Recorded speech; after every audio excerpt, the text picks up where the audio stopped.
Yo, yo, yo. Welcome to another edition of Chilling with Zone and Company. Oh, shit. What's going on, people?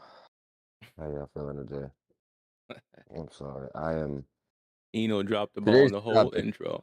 Yeah. Today's topic is definitely warranted for what the fuck is going on today. I am sorry I could not do the intro. There is a reason as to why my camera isn't on. Uh,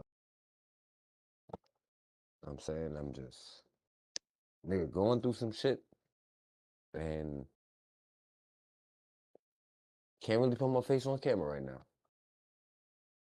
Reasonable, which brings us to our topic of the day, the man in the mirror and men's mental health and what it means. You know, for men's mental health. Are you truly taking care of yourself mentally, physically, you know, and what it means to you to take care of yourself, your mental health as a man, um, and what it's like for everybody else. Men's mental health is probably one of those topics that actually get talked about the least in the past, and as of recently, for most people, men's mental health has been a topic that has sparked interest in those again, and has started to make its way around, you know, the windmill, I should say.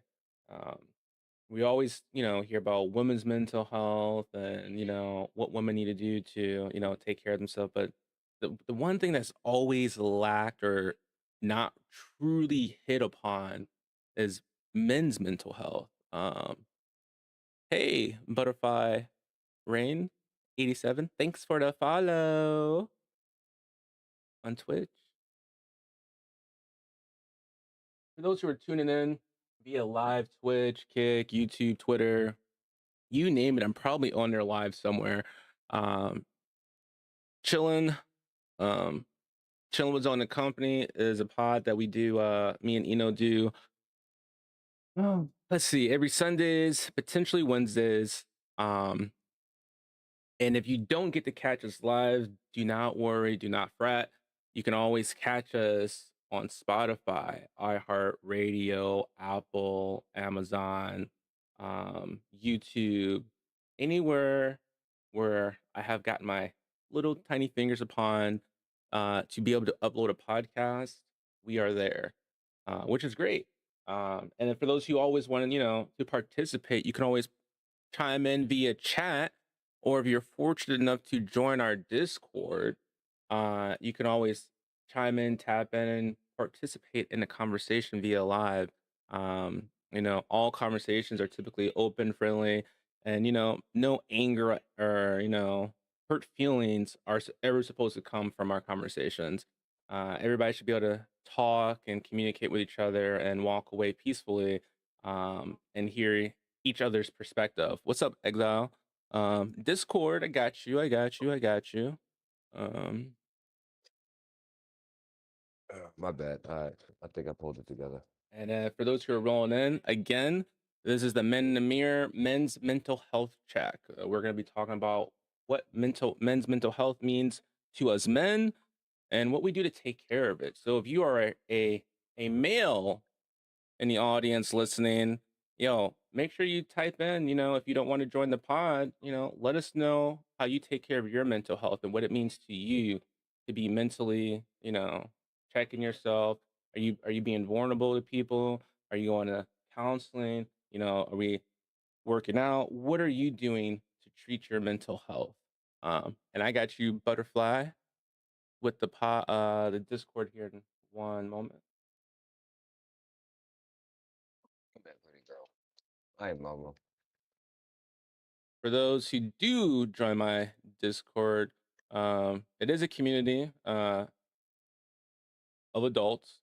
There are pages for adults, so be an adult. You do have to verify by birthday, and you also, when you join my Discord, you have to verify yourself to make sure you're not a bot. So there's some little procedures and steps you do. Give yourself some roles, and once you give yourself the proper roles, let's make this never expire. Um, Once you give yourself proper roles, then you are able to partake in the fun that we have in the Discord, rather it be a community night or us linking up with those who have other communities, like my friend here, Exile, who is in the chat on Twitch. Um, he has his own community that is always thriving and tons of fun. Let's give him a proper shout out as well.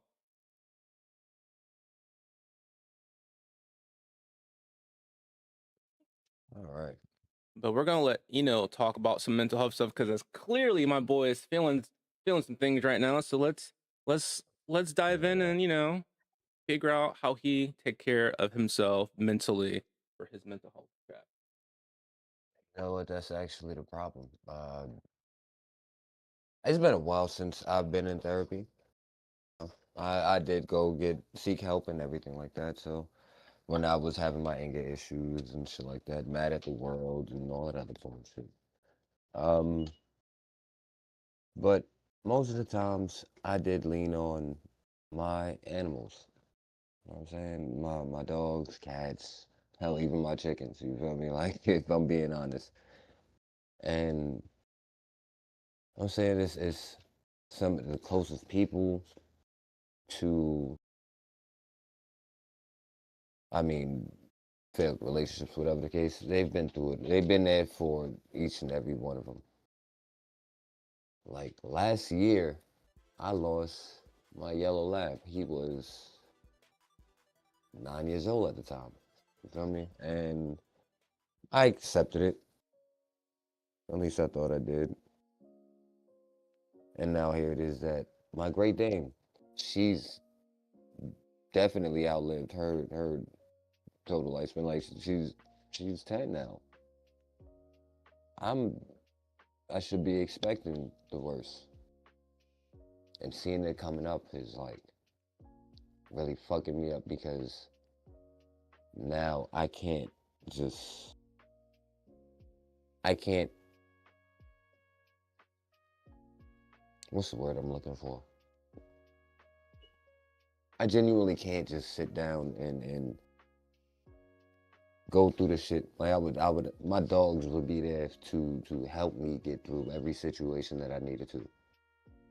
And now, knowing that my last one is getting ready to go out, it is kicking my ass.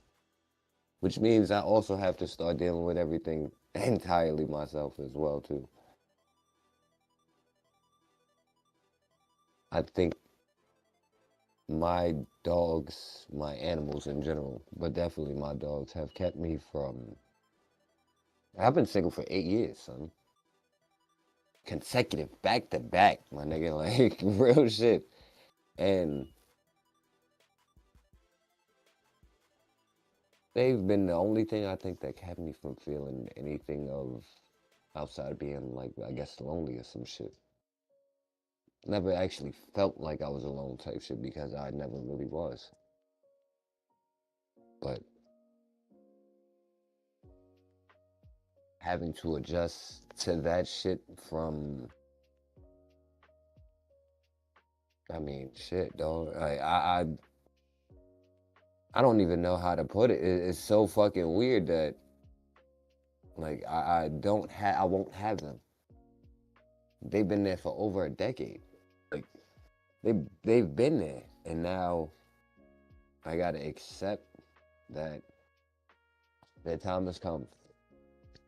How the fuck do I move forward? Well, it won't be easy. It's And a it tough just, thing. I mean, I know it is because I do it all the fucking time. I've gotten so numb to the shit that I'm surprised that I've actually started to cry about the shit. It's weird. It doesn't feel normal because my grandfather died That was the last human I cried for. I've lost people after that. I couldn't cry. My dog was the last person I cried for. Now this one, before she even goes, I'm already knowing that I have to accept the shit. So I'm going through the shit right now. But it's like, fuck, dude, what the hell? I'm I know for a fact after this shit, like once she goes, I'm gonna have to take a break from work. I'm gonna have to. At least a week. I'm gonna have to. Cause if not, I'm gonna crash the fuck out. And unfortunately, Kai has seen me get very, very minuscule amounts of anger out. Very, very minimal. Like I've never actually gotten like really enraged. And the small amount that I have exuded, I know where it's coming from. And it's the fact that I gotta deal with this shit. I gotta deal with house shit. I gotta deal with my shit. I gotta deal with people shit. It's just like, yo, one of the coping mechanisms that I had is about to leave. The biggest one, the most, and like the thing that I looked forward to the most was hearing Buddy run up to the door, knowing that I was coming home from work. I always knew BB was gonna be laying down sleep. You feel me? Like that's her ML. She that's Scooby Doo. She ain't getting up unless you got food, or she gotta take a shit. Other than that, like she ain't moving. But once Buddy passed and not hearing the little pitter patter across the floor, that shit that shit did a little something. Then the fact that truthfully watching this shit, and I know Top feels it too. He's like, yeah, I need you to be strong. I think the only reason as to why I'm not putting my face on camera right now, because if I did, give you a preview. You. This is what I look like right now. Probably can't really tell shit because I usually keep my room dark, but like I said, it's just one of them days. And we all have those days too, though. I can reminisce with that. Resonate with that. Losing an animal, uh, especially a support animal, an animal that's supposed to be there, emotionally support you. Uh, no one really talks about when you lose that emotional support animal. When I was in the military, I got two dogs. One we got before we were supposed to get her, like being super winged. Um, uh, I call her Electra. That's the name I gave her. I named my animals after DC Marvel heroes. I got a dog called Flash, one called Electra, um,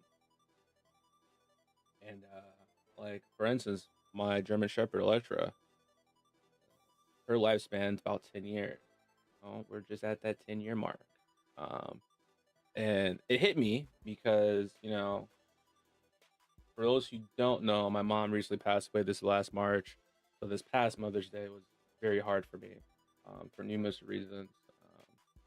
Even when people like start talking about their moms and like the things they're about to do, they're like sharing stories. It still hits because I'm like, it just recently happened. It's so real. Um, so seeing when I was up there, and then coming back and then seeing my German Shepherd, legs starting to give out, like, and you know, knowing that their lifespan's only 10 years and looking up, the leading causes of like, death for German Shepherds, is normally like their spinal cord, or their legs give out, just like how my dog is doing.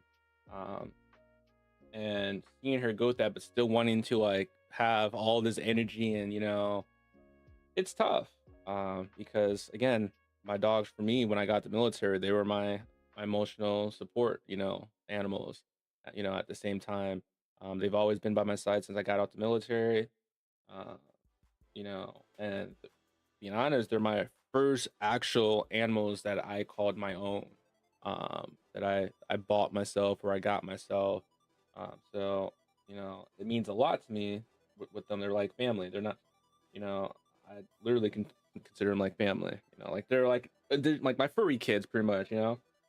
So I definitely know what you're talking about because me having a two-story house, like my German Shepherd, she's a big girl.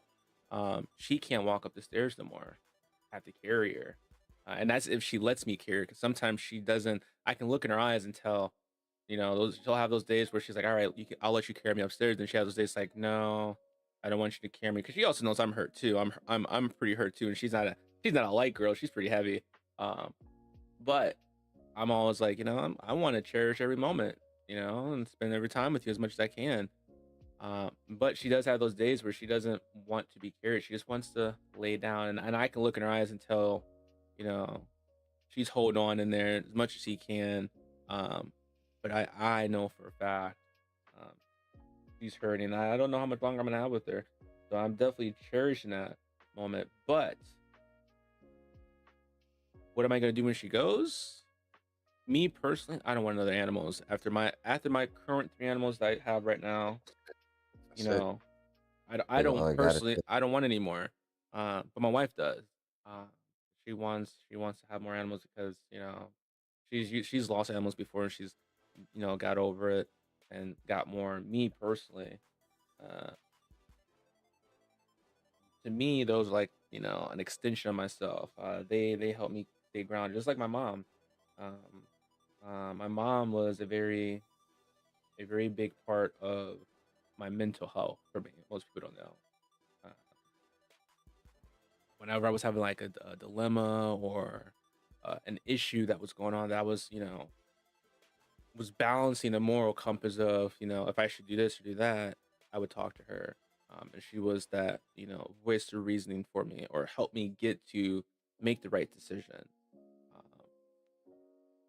you know but when you lose that person who does that emotional and that or helps you with your mental state as a man, what do? What do you go next? A lot of people say counseling, go see a therapist.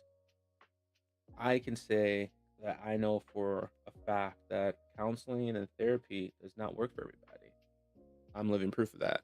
I don't know how many therapists or counselors I saw growing up or even while I was in the military, and they just looked at me and said, "I can't help you."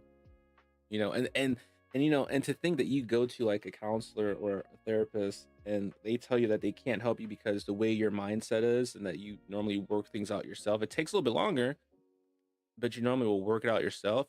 It's tough. It is. That's It that's is. that's pretty much what the reason why I stopped going to therapy was because my therapist was like, you have the tools to exactly what it is that I do. You just need to learn how to do it for yourself, and that's getting to the root of the cause problem. Yeah. I mean, Like you might have to do a little digging, but knowing how to get to the root of the problem is how you get there. And that's realizing that, okay, well, therapy is pretty much just me the entire time talking and coming to the understanding through what I'm speaking on. yeah. Fine, fuck it. I don't think I need to pay the money for me to go if I'm gonna just be doing the shit myself. Anyway, What up, though? Yeah. what's going on, Pop? And um and therapy is not the ends of all ends, because some people do other things for therapy. Sometimes you don't need to talk to people. For instance, for me, I don't like talking to people a lot of times about what's going on in my head or if I'm really struggling with something. I'll go to the gym. Because to me, letting out some anger through lifting weights or whatnot is therapeutic, or getting a tattoo. The pain from a tattoo is therapeutic to me. I'll fall asleep, worries go away. Everybody finds their own way to cope, but then you have those who don't find their way to cope, and they do the unthinkable, um, which is in their life. Um, you know, and it could happen to anybody. Even, most people don't realize that, half the time you can look at someone who could be super depressed and you not even know because they're always smiling in your face. They're, chopping it up. And most people don't even notice that, that person is going through something because they hide it well. They hide truly what's eating them up very well. Um, and they make everybody else around them feel happy, joyful. But no one, I think most people are blinded by the fact they're like, oh, this person's always happy, go lucky. There's nothing wrong with them. Everything's fine. Those are the people that you need to look out and look out for. Exactly. Watch out, check up Those are the on the people that most. you need to watch, a little bit more closely because sometimes they're doing that to compensate or hide the fact that they're truly hurt and struggling. The Um, truth behind that is the fact of them showing they show up the most for those because they are used to people not showing up for them in the hopes that one day they will actually have that person or somebody reciprocate that same exact energy. yeah, That's the truth behind why that is the case. We got so accustomed to not being looked out for and not having that same, hey, you know what I'm saying? I got you the same way that you would do for yeah.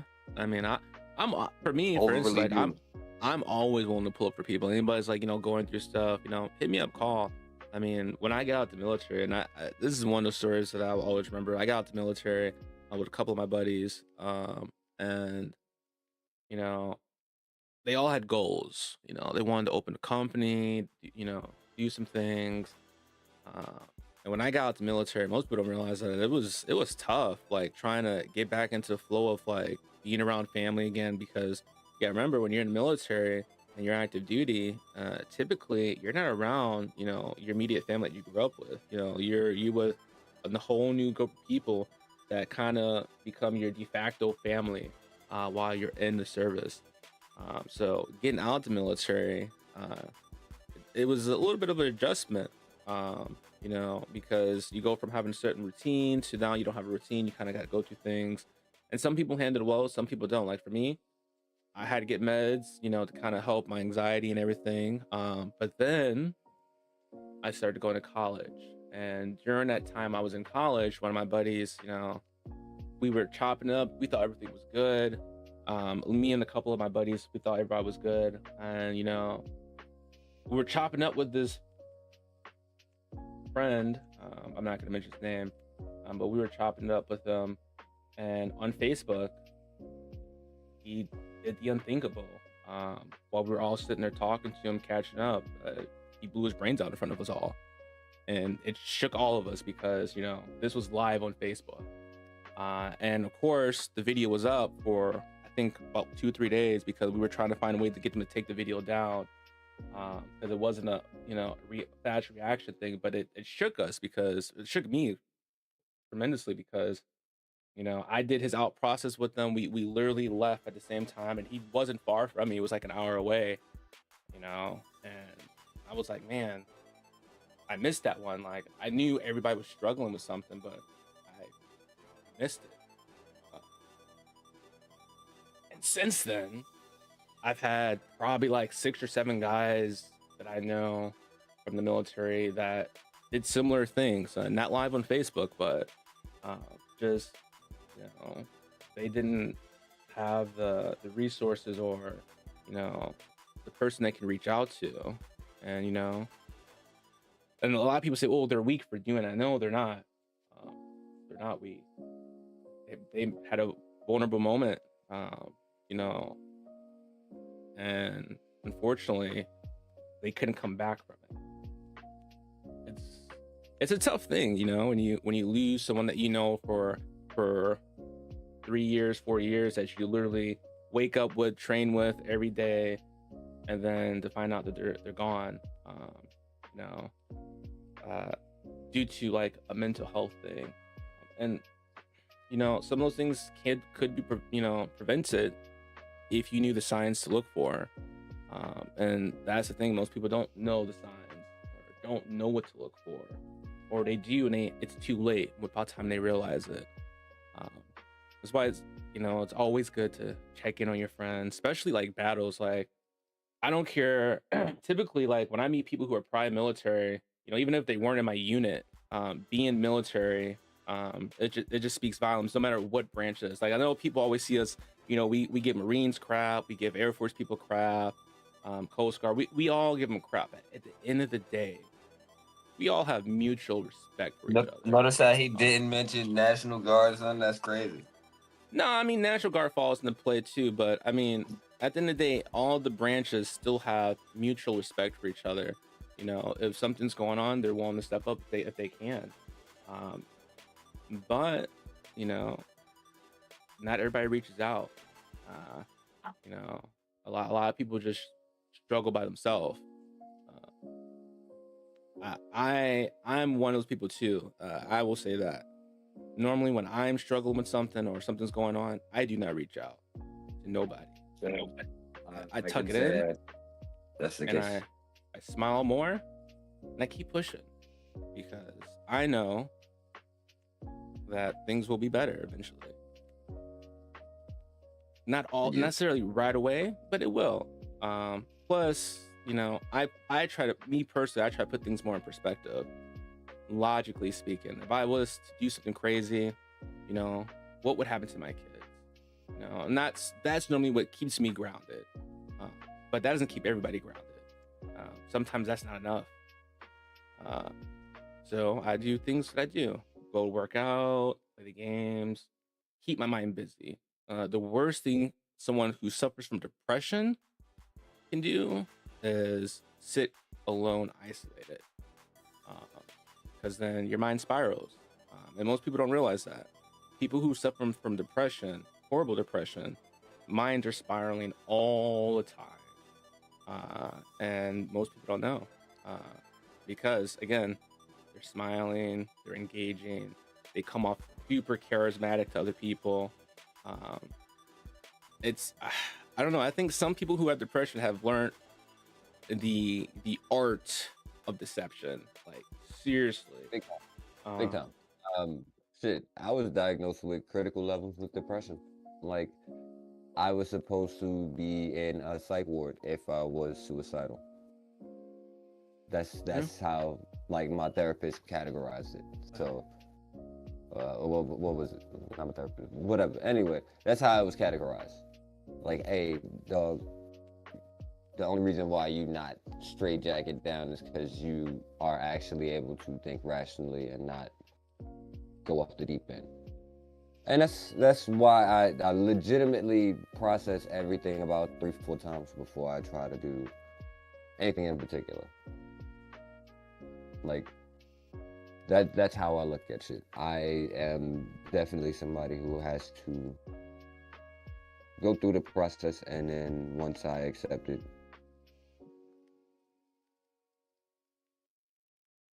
gotta move on. Fuck it. No, not everybody can move on. Like me, I know I'm still dealing with grief from my mom, losing my mom, and it's probably gonna be for a long time before I truly get over it. You know, like it's you know, and no one talks about that because, you know, as a man, you're systematically programmed to, you know, suck it up, hold it in, you know, as you know, or at least for most generations, you know, you're not really taught to talk about your emotions. You're taught to deal with it. You got to man up. You got to take care of stuff. But just because you have to man up doesn't mean you can't be vulnerable or tear. And you know, and that's actually probably the leading cause of most men's mental health. Because most of the time, when most men show their vulnerability or, you know, their weaker side, quote unquote, you know, and I don't think that's weak, you know, showing a vulnerability. I actually think that's strong in most men. But the ones that do that, you know, and when they do it, they're trying to reach out for help, and most people don't notice it. They'll mock them, or they'll make light of the situation. And the moment that happens, that person shuts everything off. And it's a subtle movement that most people don't even pick up on. And, you know, it's a subtle change. They go from, you know, talking and chopping up with you all the time to they're barely speaking to you, they're barely reaching out, or they're barely laughing at jokes. They're just going through the motions. And that is something that I see a lot actually lately. And I find myself doing that lately too. Kind of a lot of things I feel like I'm just going through the motions because I know I have a routine. And anybody knows me, I like my routines. I stray very. I don't stray far from my routines. I like my routines. Um, but there are times where my routines just feel like I'm just acting out the motions. I'm not there, and it's very tough to get back to the point to where you feel like you're back to yourself. For me, lately it's been trying to go to the gym, trying to find ways to channel that, doing more stuff with my kids as far as volunteering. My kids go to my same gym I go to, but on Fridays I volunteer and I help teach their kid class to help kids learn how to work out properly, and I engage with them. And to me that's kind of like my outlet that I do. Other than that, it's just reaching out to people, staying on people's Twitch, engage as much as I can. I'm still learning stuff. You're always learning how to improve yourself mentally, or a craft that you're trying to perfect. For me, it's staying busy. And then, for me, I have insomnia, so sometimes I can't fall asleep till 6 o'clock in the morning. And even then, like today, I didn't go to sleep till like I think I got off. I was talking to one of my guys, Hood, who's prior military, and Exile Discord. And we were like chopping about games, and we started talking about anime. And then I realized like, yo, I gotta get off because it's late. The sun is up already. And when I got off, I was still up for like an hour. Just tossing and turning, trying to get comfortable. And then I got up and started my routine again, doing things around the house, literally all the way up and right before the pod. Just because that, for me, that's my mental health. That is what I do. And a lot of people are like, well, that's not really mental health. You're not really taking yourself. For me, making sure everything else is squared away is taking care of my mental health, because I can't sit right unless I know that everything else is taken care of fine. And that's probably sounds like a lot of burden on most people. Like, you need to be squared away first before everything else is squared away. True for most people. For me, I need to make sure everything around me is squared away. Then I can feel at ease.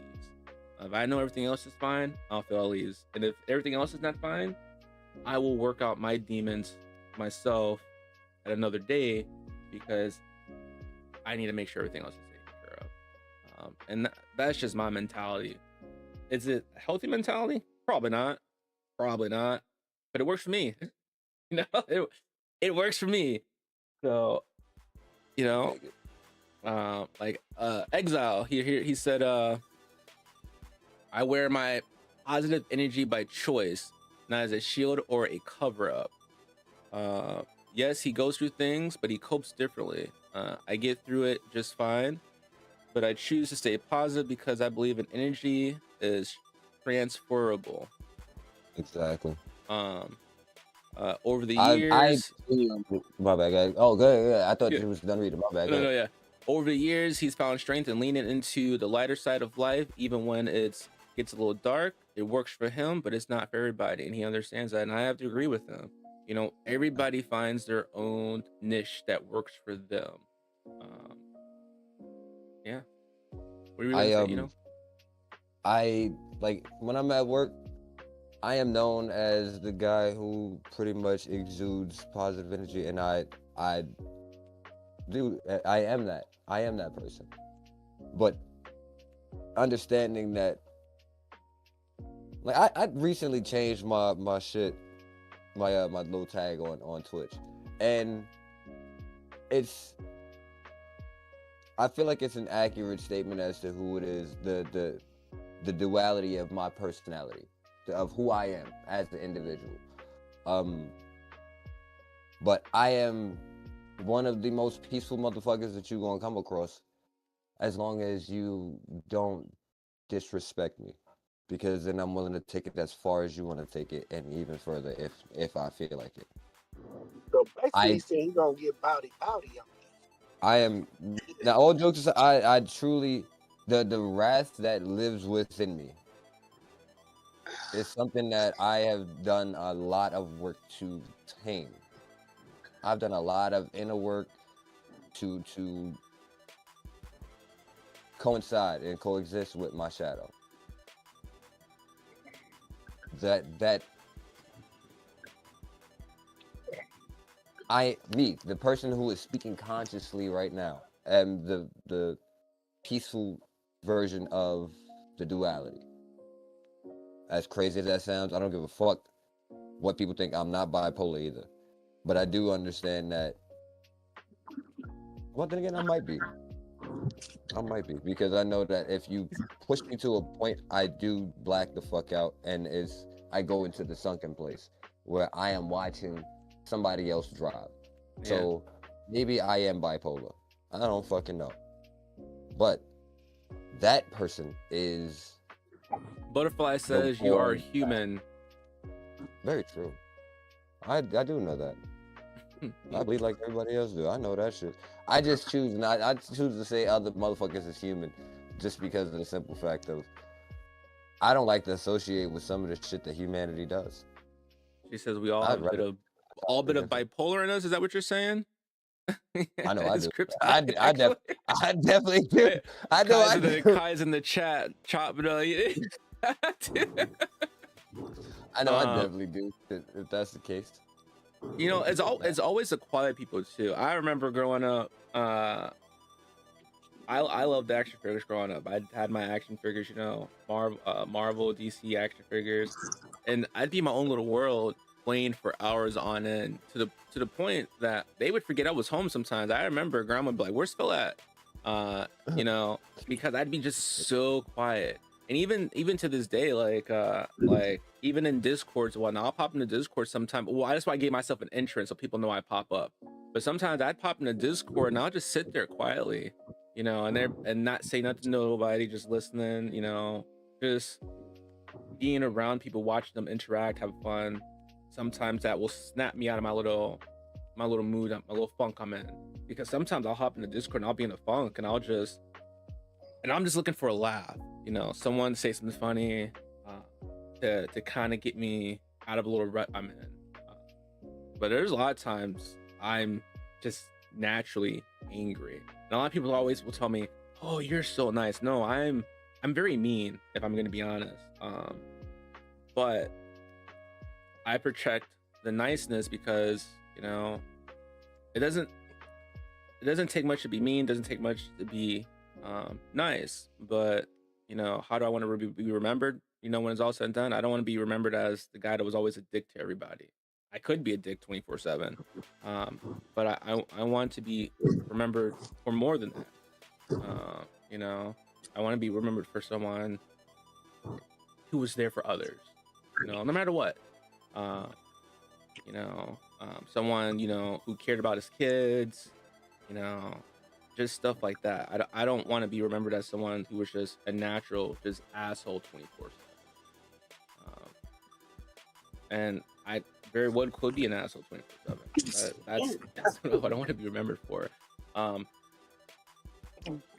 But everybody deals with, you know, their mental health, depression, different ways. You know, when they lose people. I know, for instance, I watched my pops when he lost some people close to him. You know, instead of taking time off, he consumed himself with work. He stayed busy. And even when he's hurting, I know you don't talk about much, you know, about his feelings like that, but I can tell in his eyes that he's hurting, even if he doesn't want to talk about it, and that's fine. I just know I'm here. But like my pops lost someone dear to him. He went into overdrive working. He works 40 going 90, and that's how he copes. He chooses to work. He finds things to keep himself busy. Some people shut down for a while. Eno, you know, he gets quiet. He disappears sometimes, you know. Even I remember when Eno would disappear back in the day when, you know, we were a little bit younger and everybody like, "Oh, where Eno going?" I knew he was going through some shit because I knew him. And I didn't push because I feel like the worst thing you could do to somebody who is truly going through something even though you want to help them out, is constantly push them. They have to feel comfortable and want to talk. If they don't feel comfortable, you're not going to get anything out of them. So you let them come to you when they're ready, but you just let them know that you're there for them no matter what. Anytime, any place, you're there. It's like my kids. My oldest is 15, and she's going like through her teen phase where dad can't tell her shit. And that's fine. And I always tell her, you may not want to talk to me now, but anytime you want to talk to your father, my phone's always open. Call me anytime you want. Nighttime, middle night. If I'm asleep, I'm asleep. I apologize. But if I hear it ring, I'll pick up. And most people don't realize, like, my phone normally stays on silent or vibrate. Family members, kids, wife, are typically the only ones that have a ringtone on my phone. Other than that, everybody's silent. So if I pick up your phone call when you call me, I'm looking at my phone, and that means something because everybody else is silent. I don't. What was that? I don't have a ringer on my phone typically, just because, if I'm being honest, a lot of times I don't want to be bothered. For instance, I know a lot of stuff. I'm very, very intelligent. Most people don't know I have multiple college degrees. I have certificates. I've done a lot of different things. Do I talk about all the stuff I've done? No, do not. I do not. Am I willing to give up information? Yes, if the time arises. But I can be in a room with people like accounting. People start talking about accounting stuff and taxes and all that stuff, and I know exactly what they're talking about because I have a degree in it. Am I going to just offer up my information all the time? Absolutely not. I'll sit there quietly. And only time I will speak on something is if I know someone is doing something completely wrong or spewing completely incorrect information. Then I'll speak on it. Other than that, I'll sit there and I'll watch people because I was always told, yeah, I have a bachelor's. I actually have 2 bachelors in accounting, bachelor's arts of science, and the other one. And I also have a business administration degree. But I have 2 accounting degrees. But I will sit there quietly a lot of times and just, I was always told, what was that saying? I can't think of the saying right now. Dang, it was just on the tip of my tongue. But for instance, like, you don't always have to tell everybody what you know. You sit back, watch, and you give them information as needed. And I'm one of those people. I will never do everything for you. I'm one of those people that knowledge is power, and I feel like along with that, like accounting stuff, a lot of people, when we started doing the investment stuff, everybody wanted me to invest for them. And I told them no. I'd rather people learn how to invest themselves. But I'm a firm believer that you should not let anyone control your finances. You should be able to. You should want to control them yourself. You should want to know how everything's working. So for most people, when they want to invest, I say put your money up, and I'll help you do it. I will never take your money and invest it for you, but I'll teach you how to invest it. If you want to learn, that is. But I will not just do it for you, just because my belief is that you should want to always have control of your own money. You should never trust somebody with how your money is being spent. But for mental I health, 100%. what was that? I said I 100% agree with that. Like that ass. I remember you putting me onto it, and me being hard headed and overly broke at the same time too. But definitely more hard headed than anything, and not putting the money up when I legit could have been rolling in ducats. I'm not even gonna act like I couldn't have. I could have had some shit set to the side when it came down to quite a few stocks, quite a few of the coins. Quite like you definitely like, hey, yo, do this. And my dumb ass either wasn't listening, put the money to something else, whatever the case. Oh, no, this gonna make you flip quick. Let me do this instead. My dumb ass was not thinking. Young and stupid. That shit Fuck took young off. and I was dumb. all sitting there. Yep. I remember. Yep. So most people don't realize. I invest in cryptocurrencies as well. And I remember when like Dogecoin, for instance, was like starting to be the talks for everybody. I had invested it into like Dogecoin, for instance, like years prior, before it was a real big talk to anybody, which is whispers. Um, and I did my research and I looked into it and I said, this is where the future is gonna go. And I invested. I invested dumb low because the coins were dumb cheap, and I got a lot. And I held it, and I told everybody, I was like, hey, I'm not gonna invest it for you, but look, put money in that you don't mind losing. This is why, whatnot. No one believed it. They were all skeptical about it. There were some that invested. Kudos to those who listened. There were some that were very skeptical. The moment it started to skyrocket and people started to see like profits and see money going up, everybody on my phone, hey, what about the look, I've already gave you the blueprint like 6 months prior when it was the prime time to invest. Like I find most investments before they become a bandwagon. And I try to put people on. Most people don't want to listen. And then when it starts to skyrocket or things start to change, first person they hit up, hey, well, you got another investment? Yeah, you got something else, that's going on? What about this? Look, my information is finite.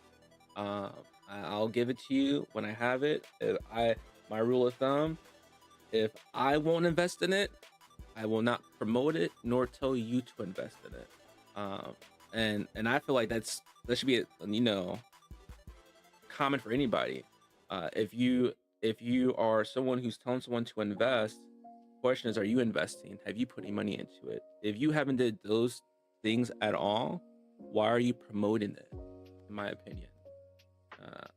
And that's how I always tell people when they talk about coins or stocks, and I say, I'm not invested in myself, so I'm not going to tell you.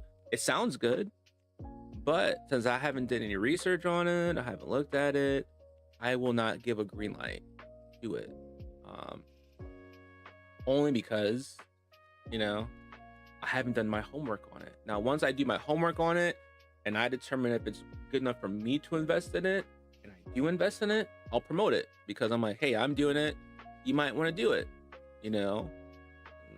It could be good, it could be bad, it's always a risk. But I will never tell anybody to invest in anything that I have not already put my hand into. Just because if I'm going to tell you to take the risk, I'm gonna be right there with you taking that risk.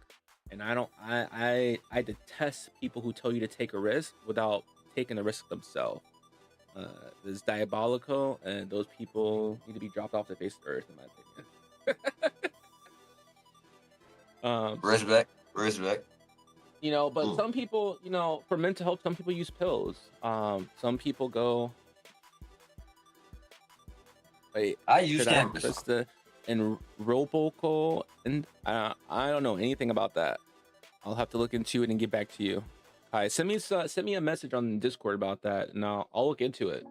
I'll do some research and I'll give you an actual answer. Okay, it's a joke. Funny.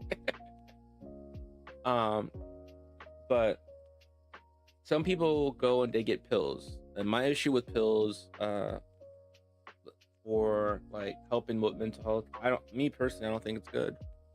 Because let you be someone who is struggling and you feel that you can't take it no more. Now, those pills that you take that are supposed to help calm you down and relax you, most people don't realize you can overdose on those, because those are meant to calm your heart, meant to relax you. And if you overdo it, you can kill yourself. Now, giving pills to someone who's suffering from depression, horrible depression, in my book, I've never agreed with that, because it just takes one dark thought at one wrong time for them to swallow their whole bottle of pills, and before you know it, they're gone. That's exactly why when they ask me, "Do you want them?" Nah, I'm good, dog. I'm gonna stick to this cannabis. I'm gonna rock the fuck out. I'm gonna I'll smoke the shit out. Guess what? You can't overdose on cannabis. You got to smoke like 10,000 joints into the face at the same time just to get that shit. It's not gonna And happen. I remember in high school, we had this guy. He was in a long relationship since like middle school, elementary school, however long it was. His girlfriend broke up with him. He was on the football team. He was one of the football stars with us. And I guess it was too much for him to handle, and no one talked to him. No one noticed it. And he put a shotgun in his mouth and went to go pull the trigger, and he froze in panic when his little brother walked in on him, and he tried to back out, but it was too late and still caught himself. And we were in school, and the girl that that was dating him, I guess she was like very hurtful towards him and said some stuff that quote unquote drove him to it, they said. And she got a lot of heat and flack where she ended up transferring schools for. But it's like, it's just the damnedest things, like, mental health, you have dealing with your emotions, or versus if you're in a relationship and you break up with somebody and it's too much for you to handle, especially at a young age then. And part of me wanted to say I fault his parents for not, spotting it or knowing that something was wrong with their kid. But no, most people don't notice those things. Depending on, if your kid doesn't open up, or how much freedom you give your child to do things. But nonetheless, he could have been helped. But he didn't have those resources. He didn't know that he could get help, I'm assuming. And I think as he saw his brother walking in, it dawned on him that maybe this was a bad idea. But his brother also scared him at the time, and that's when it happened. And I remember going to the funeral, and everybody, was upset about it. And we went on, and we tried to do like a mental health thing for him and Batman, because his thing was Batman. He loved Batman. But I don't think anyone truly. I think after that, a couple of friends decided to become doctors and become therapists. In light of that. And they primarily focus on men's mental health. And men's mental health is one of those things that will never go away. It's something that we probably should start talking about more often. Checking in on your friend, asking them how they're doing. Asking if they're okay. Making those tough decisions. Hey Lex, how are you? Thanks for popping in. We're talking about men's mental health, the man in the mirror, and what we do to take care of it, coping. This is probably what, our fifth time talking about mental health over the 3 years of our podcast. Yeah, I was saying 3 years. We did a whole thing about last April. We did it for like a full month, I think. We just hashed out about men's mental health. And I've been seeing a lot of things, for suicide stuff, and we figured we talk about some more mental health. For instance, people get out the military. People don't know there's Mission 22, something that's there for veterans when they get out the military. And a lot of people do the 22 push-ups for it to help support it. And then there's donations. But mental health and men it's one of those things that we should be talking about more. And damn that, oh, he's weak. Need legitimate. Crying. Need legitimate fucking male safe spaces, like for shit, sure. Nothing that's just like superficial. No, need legitimate safe spaces for men where men can be vulnerable, and it's not. Or if you have a man in your life that you hold dear, ladies, if he tell you some shit in confidence, do not throw that shit back in his face unless you don't want that nigga no more. And at the same time, just understand at the same point, you're also ruining you're ruining that man for other people going forward as well. Because that shit legit makes a man shut down. Once we tell you this is how we feeling about some shit and you throw that back in our face, and you're the one person that we trusted to not do that, it's clipped. We will Yeah. never want to open up. That's y'all wonder where that we don't open up shit. That's where that comes from. It comes The from you using betrayal. The what we betrayal tell from the you loved against one. us. Yeah. That's where they come from. And we might already deal with shit like that in our families as a regular situation. Our parents even might be doing that shit to us. So you can't, or been doing that shit to us from when we were young. You can't expect that man not to feel like, hey, let me keep myself quiet when it pertains to me sharing exactly what it is that's going on in my mind.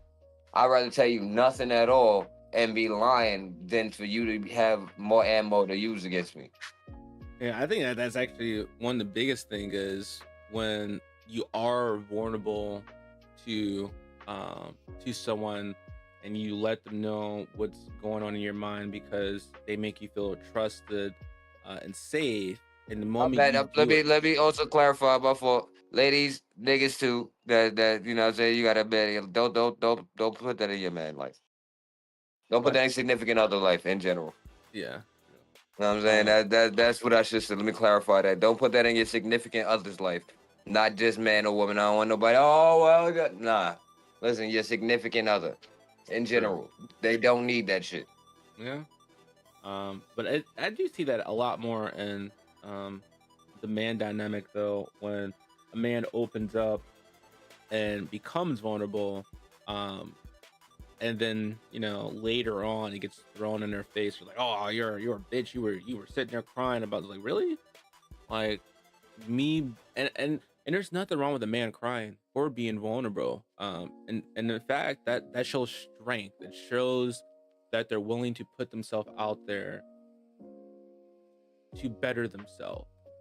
And If most people anything, take bitch, I that for think that granted. shows better qualities of a leader. Like, fuck you talking about? Yeah. A man who's willing to be vulnerable. Fuck you talking about? That Don't let me get ghetto.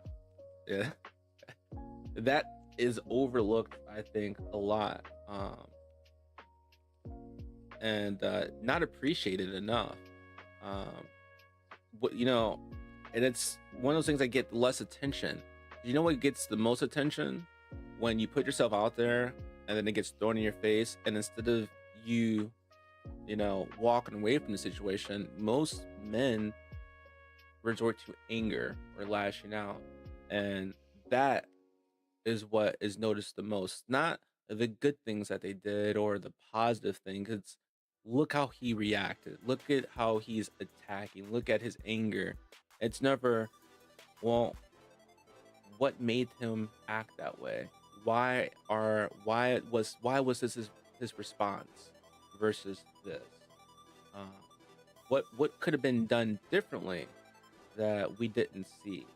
Uh, that I so wish sometimes I could turn back the hand of time and reach out to some of my brothers that took their life after getting out the service, that I was super close with, um, because I mean, even though, like I said, I was there with them, talking to them, whatnot, and my one buddy who took his life on Facebook, it was like we were just chopping it up, making plans. Um, and then have him do a whole thing on Facebook Live. It shook everybody. Um, but it's like you miss those things. You miss the signs because you don't. Most people take that smile, that general happiness, or the things that someone's doing that looks like on from the outside looks like this person's happy, having a good life. There's nothing wrong with them, but in All cheery reality, on the surface. yeah, in reality, they're dying on the inside. They're struggling. Um, Most people don't know the signs to look for. I think I've gotten somewhat better after experiencing so many of my friends taking their lives. Uh, I've gotten a little bit better, I think, noticing, and I stepped up my game of like trying to make sure I'm there for people more. You know, But at the same time, it's like I do have days like I'm sitting there like, yo, who's there for me though? Like, do a lot for others, but who truly do I have in that corner? I mean, financially, I can't help you out right now, but I got you, nigga. I'm here. No, it's not even It's not even financial. It's just I know, nigga. I'm being mentally. It's like who do you really have there? Like most men sit there after a period of time, they ask that question. They're, I'm always there for other people, but who do I have that I can call on or reach out to who will be there for me? And most men, when they sit back and do that evaluation, they realize they truly have nobody. And it's like, for them, it feels like all the stuff that they're doing is for naught. Because you're putting yourself out there, you're helping everybody out, but then when you're down, you need the help or some emotional support or someone, yet you have no one there, or you're told I can't do it for you, and then you're sitting there like, yo, but I'm always pulling up for you. Like, I just need 5 minutes to to vent out or talk. And that's why I always tell people, oh, you need to vent, go ahead and vent out. I will listen to your heart content, vent out. And I wish I could say the same in return, but if I'm being honest, I rarely vent to like truly vent about things that are bothering me. I think I've grown up so long just holding everything in that to me it's second nature.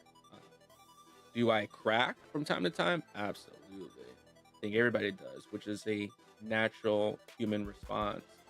And to me, so it's more so after I crack, what do I do to bounce back?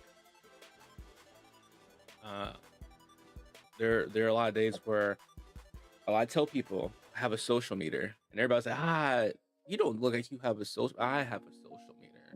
There are days where I will hop in my own Discord and I'll just vibe out myself, and I won't hit people up, and people see me online and they're like, yo, you're not popping in. Sometimes I just need that moment, that respite. It's not mean I don't want to chop it up with people.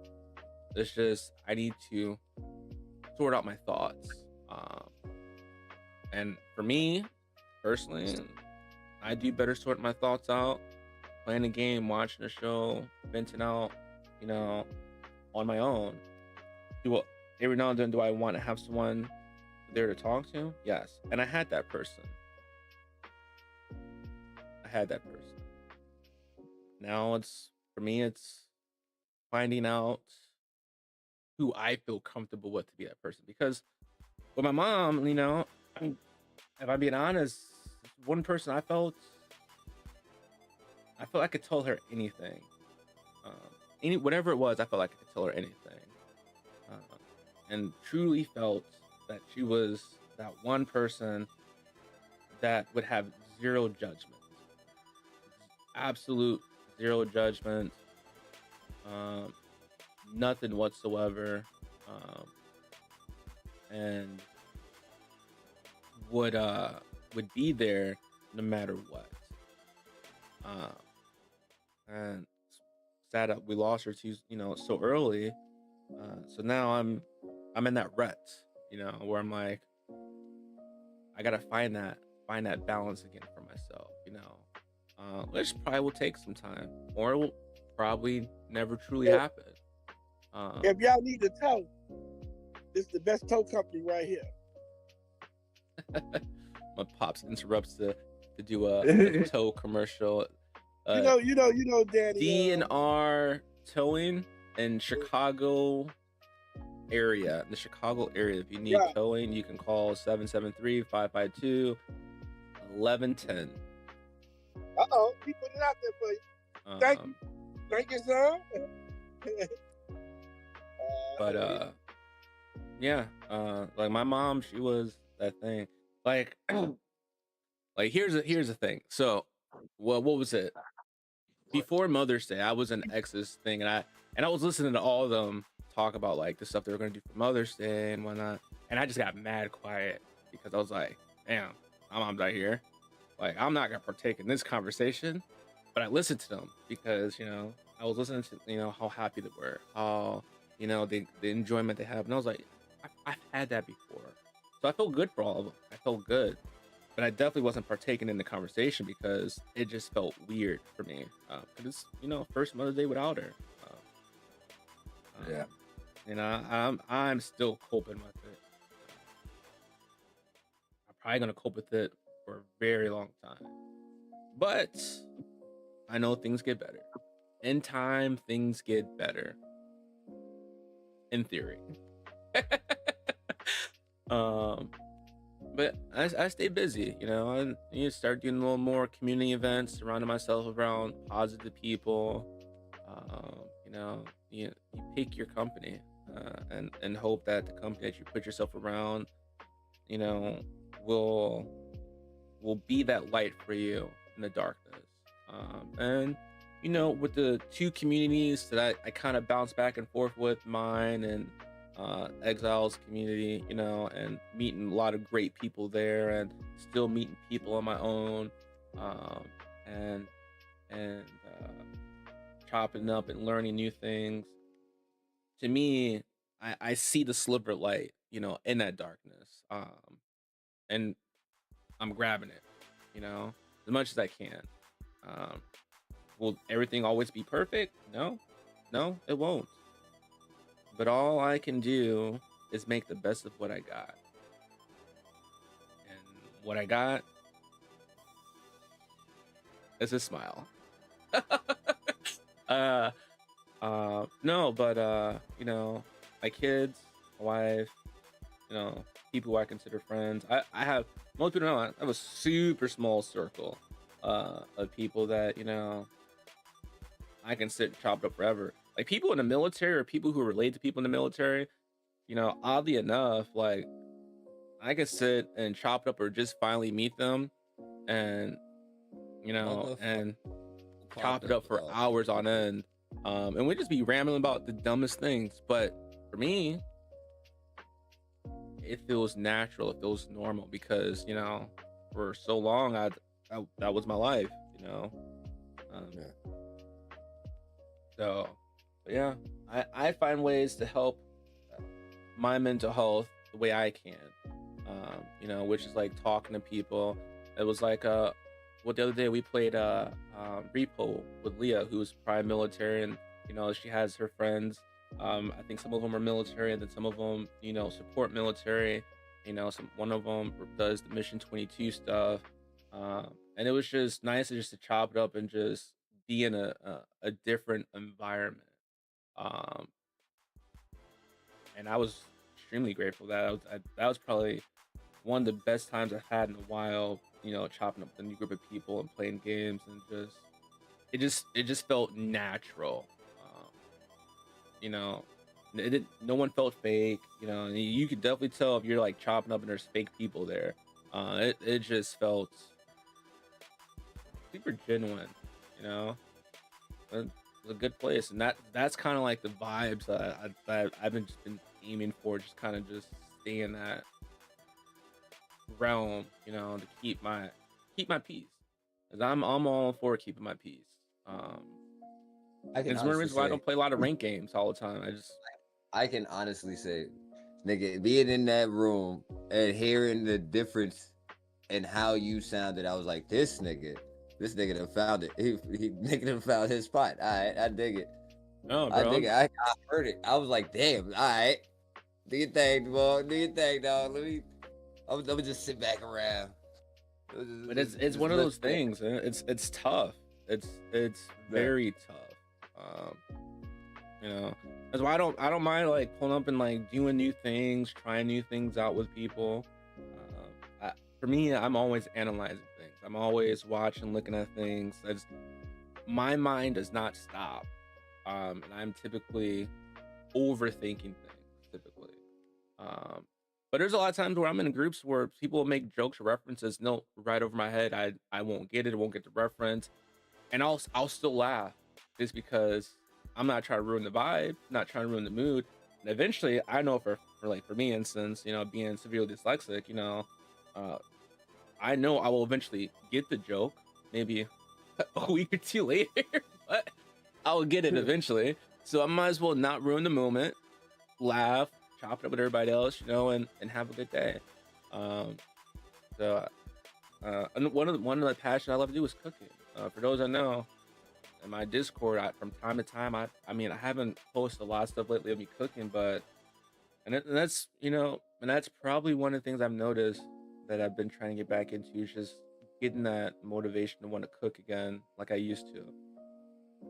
But when I'm in the mood, I love to cook. I love to bake. I bake cakes, try to slice cakes, and cook some hella fucking nice stir fry, fried rice. I throw down in the kitchen. And anytime I find a new recipe, I change it because it's what I do. Or if I have extra money, I go get tattoos. Because tattoos for me is extremely therapeutic. Yeah. Like most don't know, Yeah. I have a huge ass piece on my ribs that goes down. I fell asleep through that bitch. I slept my ass off like a baby. And now that I've had family members who've passed away because my rose, I have like a rose on my side that's like a family tree. Um, I have family members' initials on it, and now that I have family members who've actually started passing away, it's time for me to go get my tattoo worked up and properly add stuff to the family tree that I was hoping not to have to add for a very long time. And I gotta go do that and have some therapy sessions with, get that done. But homemade bread, have I done homemade bread, Kai? I have not. I have thought about making homemade It's bread. pretty good. He made some bread. That shit was dope. It's pretty good. I've seriously thought about making some homemade bread just because the bread you got stored now is very spongy, full a lot of shit, and you can make so much more at home yourself. So it is on my list to start making my own bread. And cooking is very therapeutic. You guys are right.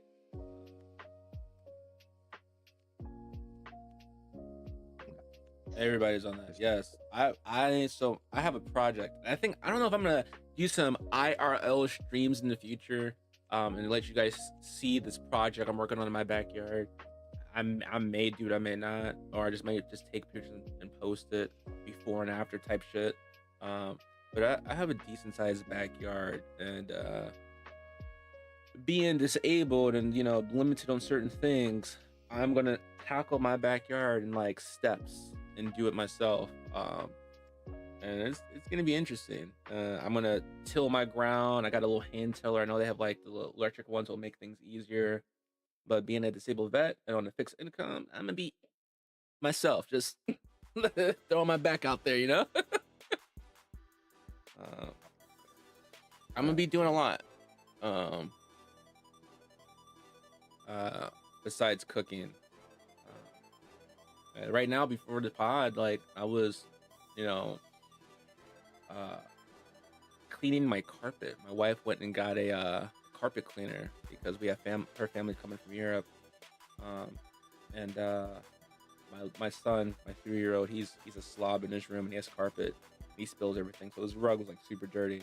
So literally for like 2 hours, I was sitting there like cleaning the carpet, and I didn't realize how therapeutic it was to be sitting there with the carpet cleaner just going super slow. Like I find therapy in like the damnedest things sometimes. Like I'll do puzzles that can be therapeutic for me. I will do coloring. I have a coloring book.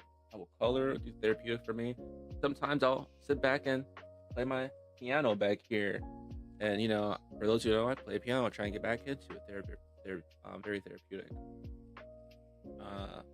I write books, and I've been kind of in the funk, so I published 2 books. I have 2 books I'm supposed to be working on right now to publish. And I just kind of been in a little funk where I don't know if I truly want to publish them. I mean, I do. I published 2 right away because they're primarily 2 of the ones my mom was reading before she passed, and I want to make sure to get those done. And the other 2 are the same thing. But I'm just kind of in the rut. Just been in that little rut, trying knitting. I have not thought about knitting. My little one wants to learn how to knit, and I thought about learning how to knit so I can teach her how to knit because my one of my little ones is on the spectrum, but she's highly active on the spectrum. Um, but she wants to learn how to do these things, and I want to teach her how to do these things. So I'm thinking crocheting as well. You learned when you were young. So I've been working on learning how to braid.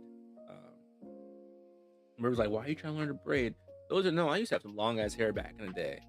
Do I have any like that now? Absolutely not. But when I was younger, my shit was long as fuck. Long as fuck, boy. Long as fuck. And getting my hair done was therapeutic. I'd get the hair done, sit down, fall asleep until they got towards like the back of the baby hairs and the back of the neck. I was like, I'd cry. Oh man. I'm gonna be fucked up when I get my retwist. I know it. My retwist gonna fuck me up big time. But I've been learning how to braid slowly, and I've been doing my little one's hair, and she's mixed, so I've been trying to do her hair braid, and everybody's like, when they see her hair, they're like, "Who braided that?" Me. They're like, "You need some work." Look, I am trying, right? I am trying. But I need to practice more. And I don't know if it's me practicing or just needing to watch someone do it and then having someone who actually knows how to braid hair right beside me as I'm trying to braid and critique me as I'm doing it, because I'm a hands-on learner. Like I can read the instructions all day long on how to braid and not know how to do it. The moment I'm in the midst of actually doing it, I'm good. Oh, Lex, by the way, I know you're in like the chat, but if you want to join the Discord oh wait, can she do it from her phone? Raise your hand. If you want to try to join the Discord and raise your hand to hop in and talk about some men's mental health stuff, I'm sure you have some tea you'd like to drop. You're more than happy to. Same thing with you, Kai. I see you in the audience here. If you wanted to raise your hand. Oh, there we go. He said, "You ain't got to ask me twice." You got him, Yeah, I got it. Mr. Rivers, you never want to raise your hands, but sir, you're always welcome to raise your hand in chat. There you go. What up, guy? I think you can raise your hand, Lex. I don't know if you're on. Oh, look, you figured it out. She goes. Bang, she up there. There we go. What's up? What's up? Took me forever. Took you forever to figure it out, Kai? I didn't know. No, to set up my little camera thing. I Uh-oh. don't even know if it's working right now at this point. Oh, Lex, yeah, I do a podcast. We do this podcast every Sunday and typically Wednesday when Eno has time off. But you're Okay. always welcome to pull up if you want. It's always open for anybody who pull up who's in the Discord. And I heard you say it before, but I didn't like put two and two. I didn't think it was on like here, so I was like, "Oh, this is fun." Yeah, we always chop it up as much as we can. Try to get some topics. We very That's fire. well stray off the topics a lot, but we normally circle back to them. I like As you this should, as you avatar. Try you make little avatars? I worked on the entire shading and everything for it. I didn't do the face mesh and everything, but the shading and some of the hair work was me. That is fucking fire. I like that. Nice. All right. Nigga, run it out. All right, there you go. I fucks with that avatar. For those that It took know, me forever to figure it out how to do it. Exile, you're also welcome to pop up too, bro. I see you busting wisdom in the chat, but if you want to grace people with your voice, you're more than welcome to pop on the stage for conversations. Like always, is always open for you, my man. Okay. Respect. We got Lex here. We got Lex here then. I know. I was like, X is here. I didn't even know. No, he's in the chat on Twitch. Oh, okay. But- I was like, I'm gonna attempt to recut my hair again. Ah. I'm gonna try this out again. Yeah. So, do you guys have any words of what you guys think for men's mental health? I was gonna say, well, when you were talking on it, I mean, you really were hitting. I mean, you as far as like the whole full concept of it, like I think you guys were definitely hitting on it how it was supposed to be played out. I do agree with the fact that yes, it does go unnoticed a lot, as I mentioned in the chat, and then that the simple fact of it being blindsided by most women, as you were kind of pointing out, like yes, women see that as men being soft or too sensitive or too in tune with their feelings, and they find it weak. So it does go definitely unnoticed a lot. But I do agree that it does need to be talked about, and it is important just as much as women's health, like mental health state. Coming from a woman, you guys. I hope you guys are all taking notes. Yeah, because like, yeah. Because I mean, like I said, it's like,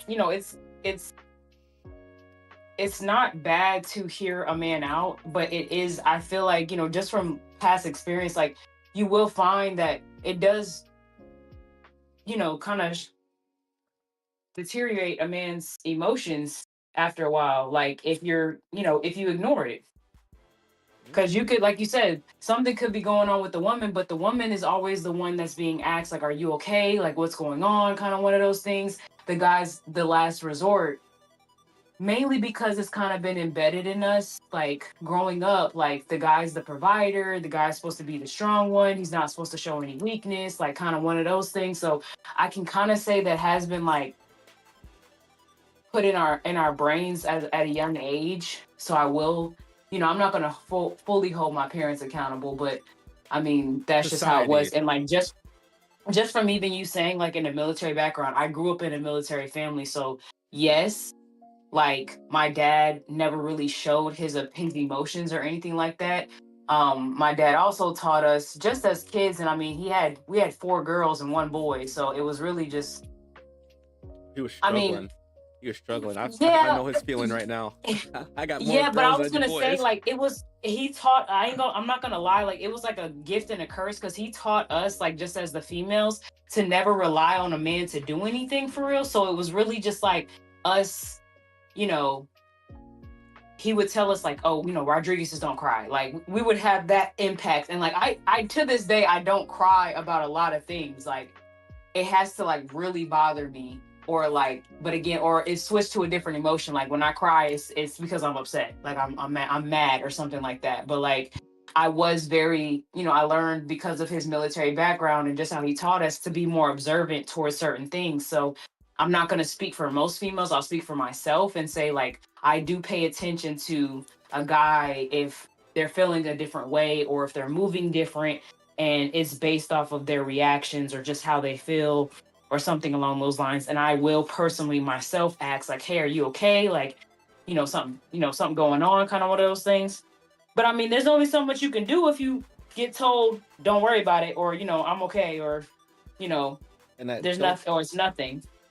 And don't worry about it, or they're okay. That's a defense mechanism for being asked 100%, how they've been feeling, and then having it thrown in their face. So they've already closed themselves off. I'm good for that. Like most people ask, typically, and I'll say the same thing. I'm fine. I'm okay. Don't worry about it. I'll figure it out because I've gotten used to people throwing it in my face where I'm like, I'd rather not talk about it. I'll just go with it. Is it safe or healthy to do? No. But it's very hard to break those habits. And I think my grandma must met your dad because my grandma was kind of the same way. She taught us how to do everything a woman knows how to do. And her logic, I'm teaching you everything a woman knows how to do so you don't have to ever want for a woman and you can still get shit done on your own. I expect that. Like guys, and it's so crazy because guys get really surprised like I can change a tire or like do anything with cars or anything like that. They're like, how? Like, yeah, my dad taught me like just for this purpose. Like, but I've seen guys that can't do it either. So, but yeah, I definitely, and even going back to like the shutting out or just like changing up like the response. I still will know that there's like that's a sign, like you said, like it's a sign that there's there's been some incident before to where like they don't want to share because they don't want it to get thrown back in their face. And at that moment for women, again, it's either, all right, I'm not going to ask anymore. Like, I'm not going to ask anymore because I'm always going to get the same response. Or it's, let me find a different approach. Like, you know, he'll speak when he's ready, kind of thing, or you know, most of the time when you're ready, go ahead, like by all means. But Yeah. And I think it's that's just the thing that most of the time when people crazy. ask and they get told that it's fine, that's them. They say, "Well, I reached out. I did all I think I should Oh, do." that I could, yeah. Um, and not realizing that, or you're selling yourself short and them short, because not everybody's gonna open up right away. Some people you're That going to part. have to do that work with and see like, hey, it's okay to talk to me. Like, I get you might have been, you know, vulnerable before and someone throw it in your face, you know, I'm here for you. Yeah. You know, or figuring out what you need to do to kind of, you know, get them to open up. Because sometimes you on the fly, you'll be playing a game and all of a sudden they'll do like that, you know, big, and then they'll just start venting. And before you know Yeah. it, like, oh shit, they opened up. Like, Mhm. and you know, it's not being forceful and pushing. It's just understanding that some people just need to know that you're willing to be there for them, and then showing, instead of like just, you know, saying it with words, also showing it and reciprocating it with the actions, and you Yeah. know, and hoping that that person will realize that you're truly there for them and they will open up and hopefully start to heal, because you know, people need to heal, and Yeah. there's not a lot of that out there, especially in this society right now that we currently live in. There's so much craziness going on, people dropping left and right, or people taking their lives. It's just so much uncertainty out there in the world that, you know, um those things are always overlooked. Um but for those who are willing to be there for those who are struggling, it's not unnoticed. I will say that. I think people who know that someone is there for them, and the people are actually showing that they're willing to be there, they get noticed. And eventually open up. You know, it just takes time, and a lot of people are just very impatient in this current climate. There's no patience whatsoever. Everybody, and I think that's society too. Society has programmed people to, you know, things are quick, fast, short, you know, quick reaction, but that's not the case for everybody. Some people need that time. They need that space to truly feel comfortable to be that vulnerable and open up. Um, yeah, you know, Kai. Yeah, no, that's facts. Kai, what about you, man? How about you? Do you have anything to add to the men's mental health aspect?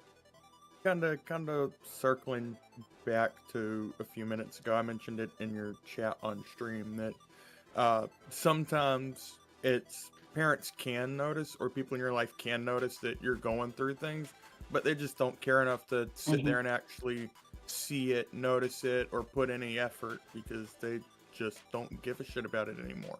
My father was really, really bad for it. Uh, he had seen me attempt to take my own life God knows how many times, threw me into therapies over and over and over again. None of them worked. Put me on all sorts of antidepressants, ADHD meds, and everything else, and none of them really helped the situation until at the end of the day, it was just a thing of I had a terrible parent, a terrible role model who was sitting there and just not giving a shit about anything and constantly belittling me, demeaning me, diminishing my value and everything. And end of the day, ended up leaving that situation. So sometimes it's just people don't care enough about what you are, who you are, or value you to even see that you're struggling. They don't care enough to open their eyes, and society's kind of pushed this image of mind your own business all the time. But sometimes minding your own business is what's harmful. Yeah. Sometimes you have to stick your nose in someone else's business to help out, even if they don't want it.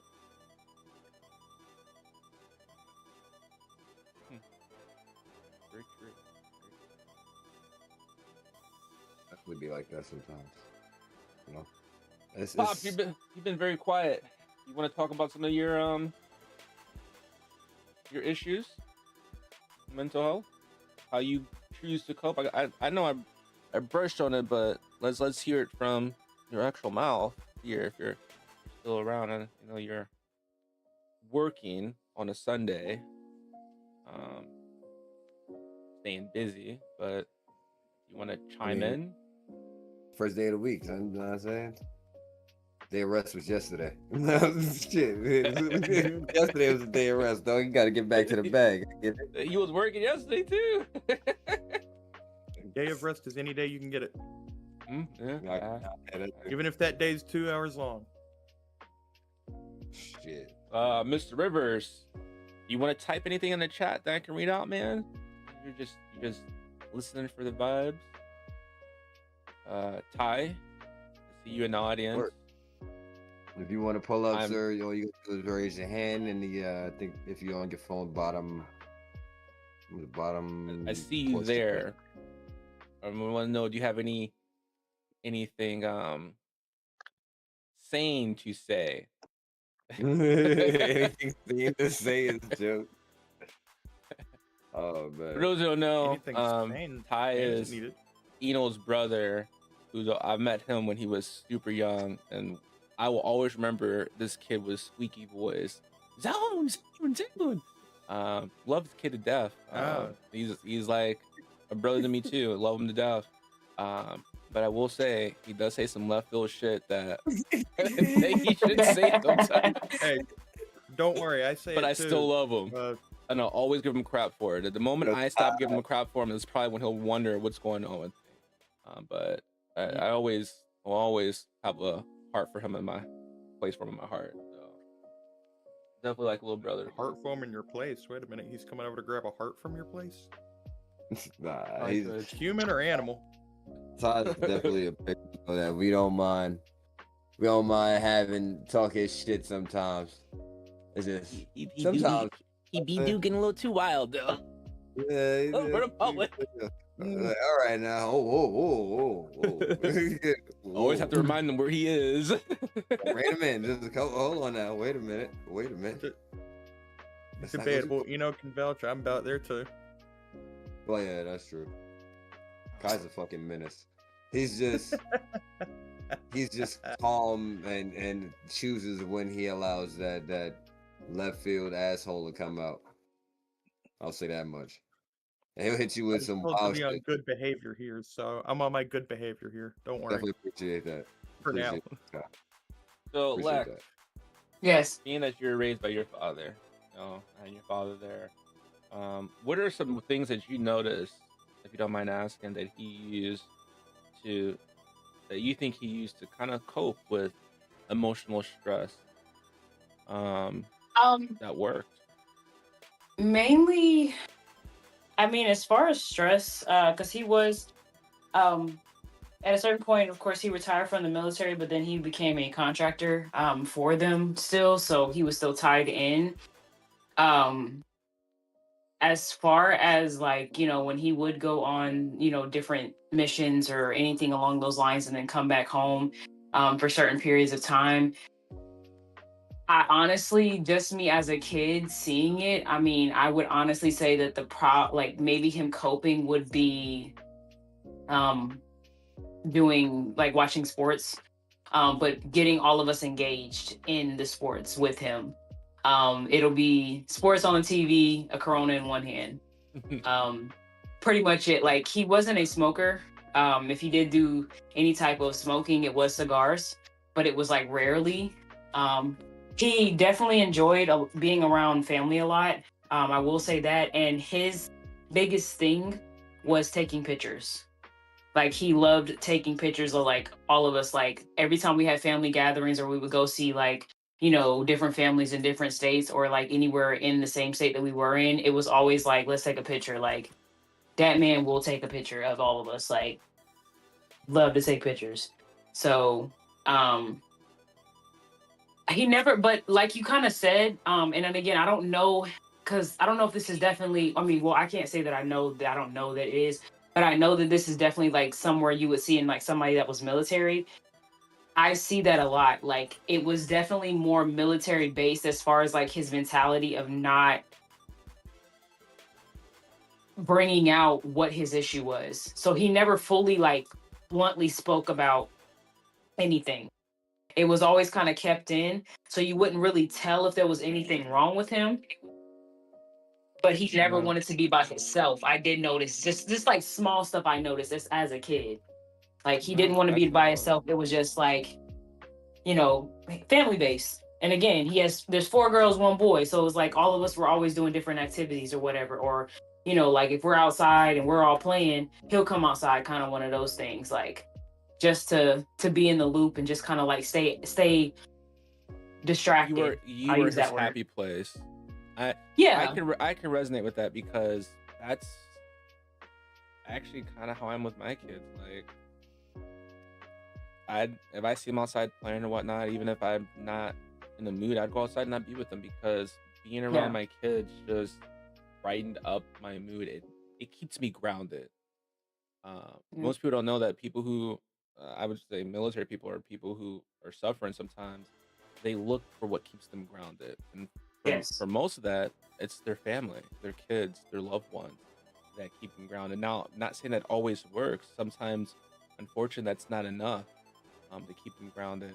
I know, for instance, like me, and when there's something going on, I'll tell people stuff here and there, but I won't go into full details of like what's really going on because half the time people don't understand what I'm talking about or can really truly get my point of view.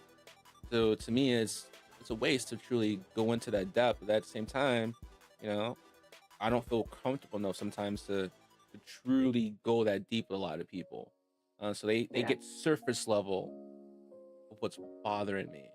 Um, but yeah, like when I'm with my family, like I like to take photos of them. I like to be there. I like Yeah. to capture the moments. Even if I'm not in the photos, I like to make sure I'm seeing them smile, enjoying stuff, having fun. hmm You know, that's just kind of how I am. Listening to you, that kind of makes it seem like more military than anything because Yeah. the exact same thing. And I mean, and he necessarily like, even like when, you know, even when he was in the military, he was 82nd Airborne, but he was more so working on like Apaches and like different like helicopters and stuff like that for them. So it wasn't really, he saw action too much. Well, I don't know how it was when he was like, you know, first beginning, because I didn't ask that far into it. But as far as what I was told at toward the end, it was more working on the Apache and different missions he was on and involved in. So it wasn't like a combat mentality or just like being on the front line for anything. It was just like I said, that's still that same impact. Like it still was the same results as somebody that would have been fully in, boots on the ground, active, you know, infantry, like kind of one of those things. So he just relied more so like us needing him, wanting to like, and then just the attention, like he just craved that more so, He wanted like to to do feel something for him. valued, and he probably wanted to feel Yes, valued and make sure that he was still needed. I yes. get that Because because a lot of times, he was going a lot, and again, and that's completely understandable. Like now as an adult, like seeing it, because before being young, I didn't understand it, and that's, I mean, probably too personal, but I didn't understand it as a kid. Honestly, I honestly used to be so upset at him because you of always it, wanted to because be I was like, there.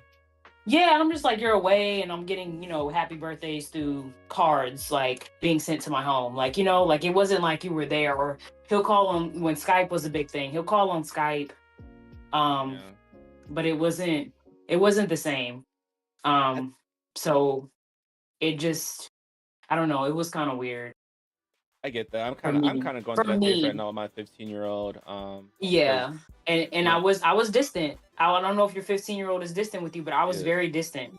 I she's was very very distant right distant. now. I was very rebellious. I didn't see him as a permanent like figure in my life, even though, like I said, when he was here, he was here.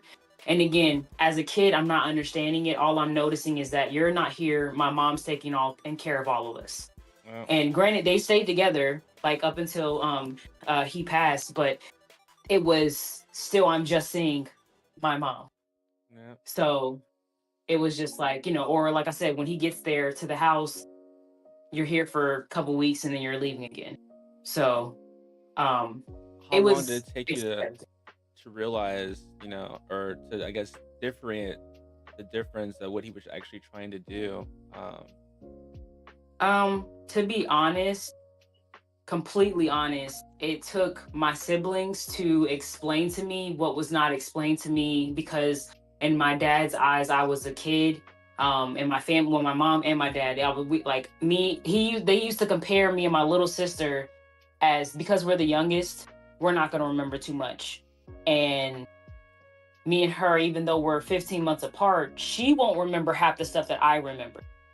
Yeah. I'm not going to speak on it, but I remember certain things. So I honestly would say, like, the day that we were burying him, that's when I was like told at that moment, like, you do know why he was gone all the time, right? Like, or you do know that, this, and this. And I'm just like, no, I didn't know that. But we didn't have that conversation. Like, of course, it's too late at that point. So Do you wish you would have had the conversation sooner? Oh, 100%. I resented it. And, because I had resentment against him. I disliked him for it. I was angry a lot with him, because I felt like even when we would have conversations or he would speak to me, it was always, if I got in trouble or something at school, that's the only time I'm having a conversation with, basically. And it was just more negative on my end versus like, if you were here, this wouldn't, it'll be a different story, kind of one of those things. Like, I felt like, and again, me being a 1 out of 5 kids, I felt like the black sheep of the family anyway, and I still am, to be honest. And my family would definitely tell you that, because I got in trouble the most. But I definitely feel like I was not a fan of him. Like, my little sister, yeah, like everybody else, like, was like, daddy's girls or whatever. I was more so on my mom's side. Because again, I'm seeing how it was affecting my mother of not being with him, kind of one of those things, or carrying on with 5 kids on her own, doing it kind of like by herself, kind of one of those things. Like, I'm watching her sleep by herself and wake up in the morning and have to get us all situated, or sitting outside by herself. Like, I was more so focused on her mental health about that than his, because I, again, didn't understand that mentally he has issues too, but I'm watching somebody physically in front of me going through it. Yeah. So, but then again, like we said, guys will hide it a lot better than women will. My mom was very, it's on her face. So it's just, that was the kind of the plan or the play in that. But I definitely did not realize it until it was too late. And I had my talk with him, just my one-on-ones, when, I would go visit and stuff like that and whatnot. So it just, I don't know. Because, like, even so, like, it got to the point where it didn't even hit me as hard at the funeral, if that makes sense. Like, it sounds kind of harsh, but like, as far as me crying, wasn't too much tears coming down my face, like, at that moment, because I was so against it. So, which is, like I said, that's like a damn Lex, but that's just how I was. No, I completely get that. That's kind of one of the things I'm going with my oldest daughter right now. She lives with her mom up in the Chicago area, and she's almost like kind of the same way in that aspect, where she doesn't truly grasp certain things. Even I've tried to tell her certain things, but she sees her mom, she sees that side. Yeah. She doesn't really see my side. But it also doesn't help that her mom, and enables it, yes, and doesn't truly explain certain things the correct way, or only tells her one side. And it's to the point where my daughter, for instance, typically only believes just that one side, instead of actually talking and or wanting to talk.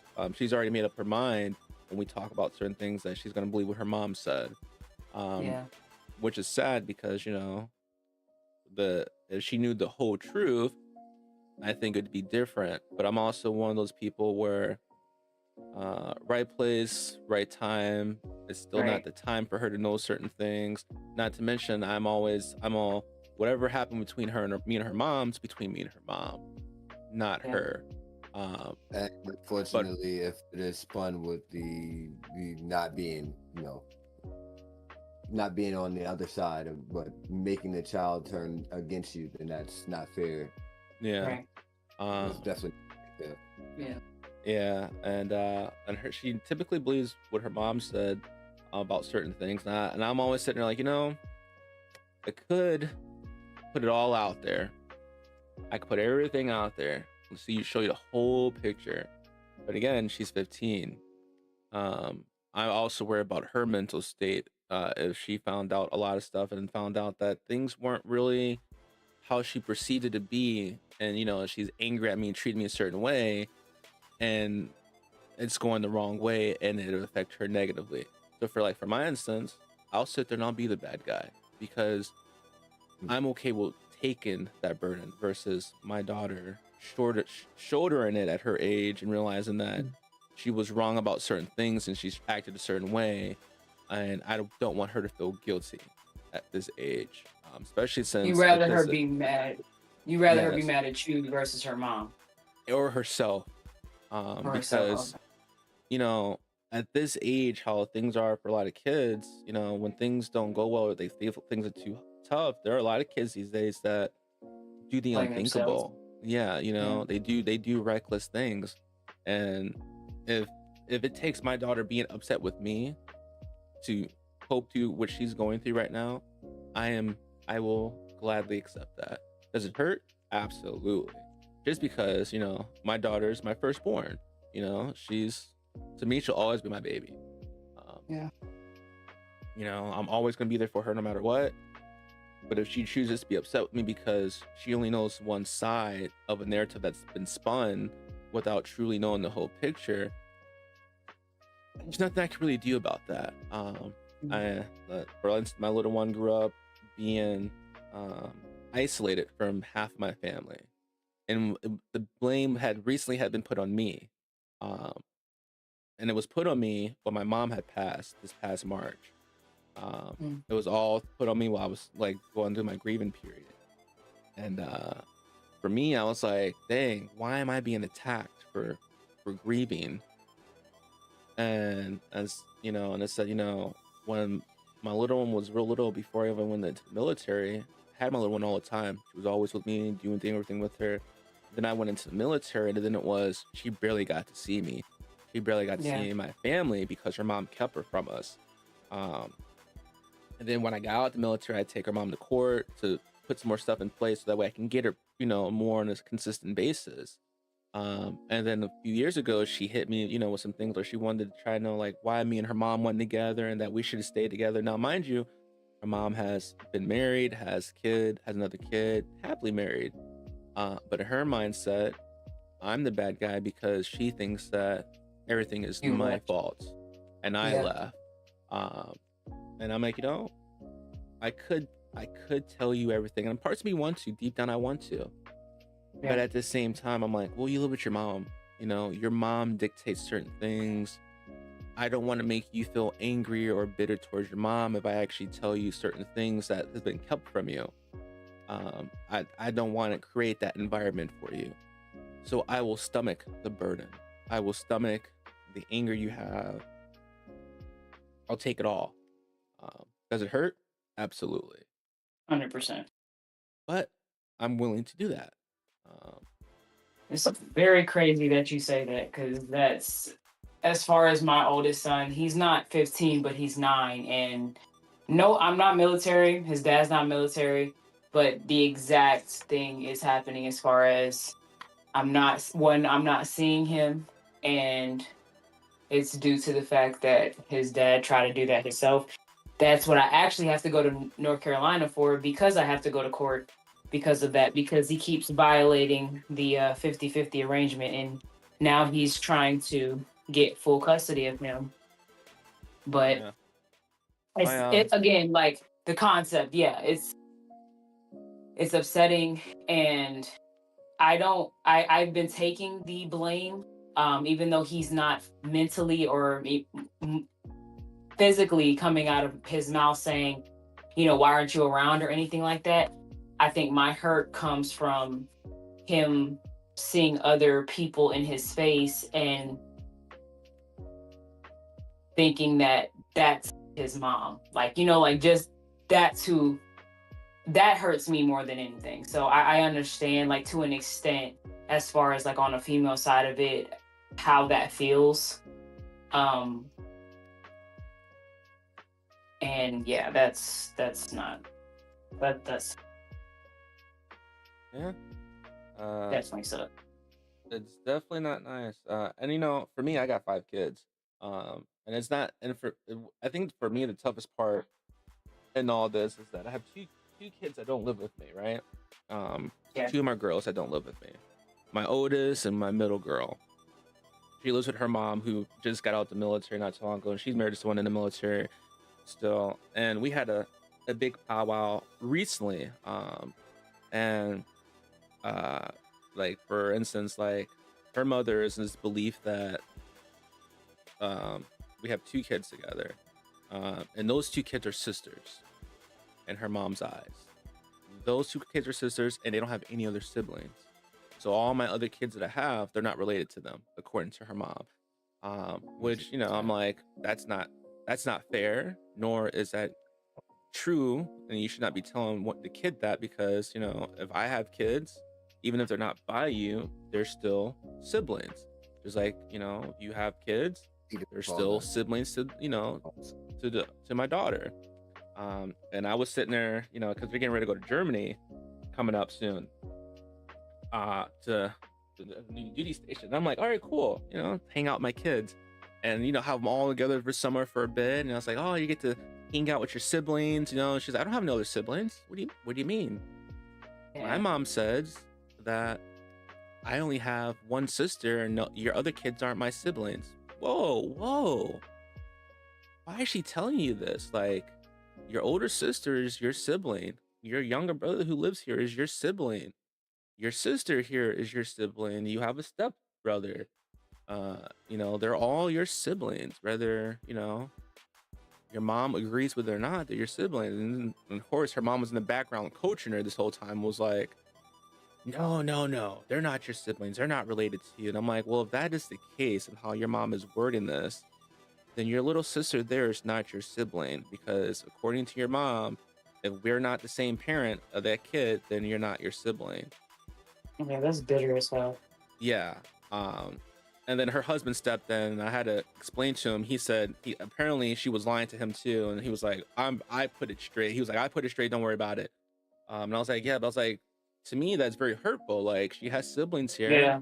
And she's, every time they try to talk to her, she's looking at them all weird. It's because her mom is telling them that they're not siblings. It's like, that's very hurtful, because That's just bitter. they're siblings, Yeah.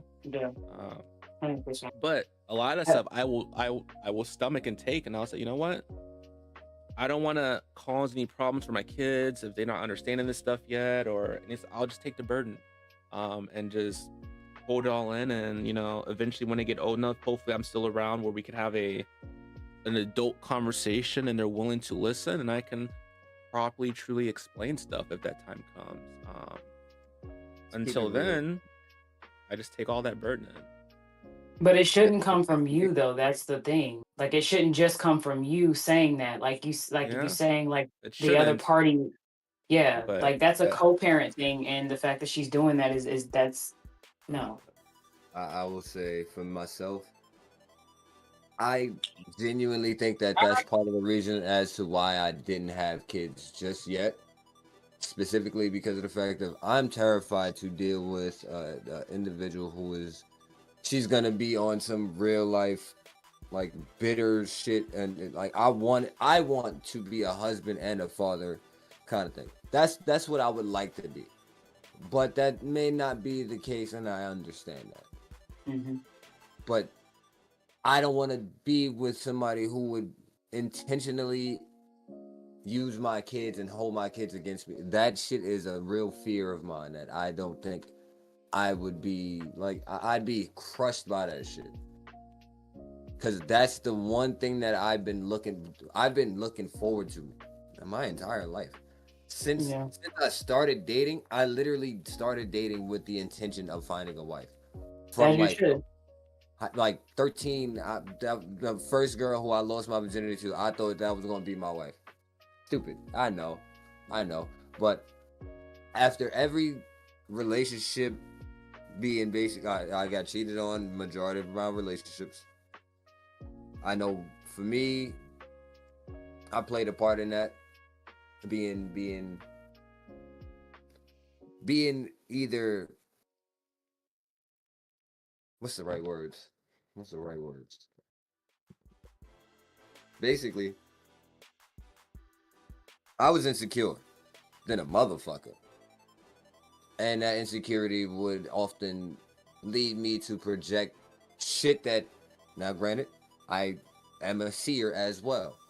I do have dreams of future events and shit like that. And I have seen some things, and I've definitely, you know what I'm saying? I definitely seen this, and oh, you're crazy.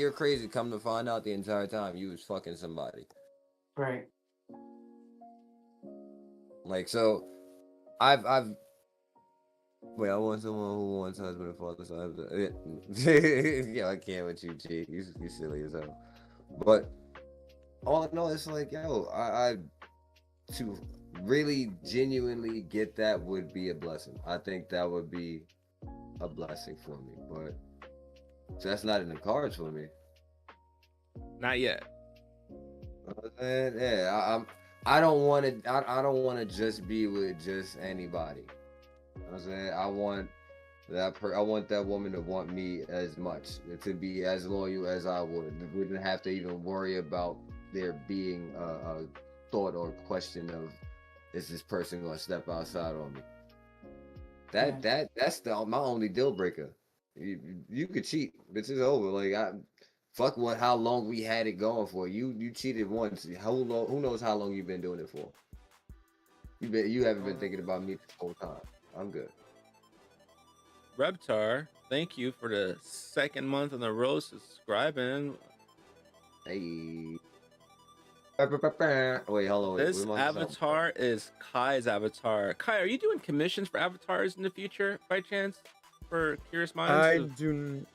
I do not. The process of just doing the hair color and the reshade took me to dial in the colors the way I wanted and get it to work with a green screen properly. It took me about a week. Okay. So I did this one and I want to redo it, but I want to get a different kind of model starting point for it. And I have to relearn the application and everything because they did so many updates since I last did it. That's so nice. I love that you're honest about that, because most people are just like, no, yeah, I do take commission, and then they just pull out some bullshit. No. In other news, Eno is taking applications for future wife boos in the future, but gotta have yo, shut up, Zo. We are gonna get him a dating show and get him. Hey, going. we know some crazy ones at work, don't we? There's one crazy one trying to chase you at work. Put that application link. We will get an application link. We will get an application link for. Yes, we will. Look at that out there. Put it on Indeed. Oh no! Put it on Indeed. Starting pay is $2 an hour. Listen, that application link is jokes. Yeah. gotta keep it light still. We still talk about some deep, stuff, but we're real quick turning the light mode. Oh, that shit's hilarious. I can't stay out. Gigi, you know what? Pew, pew, pew, pew.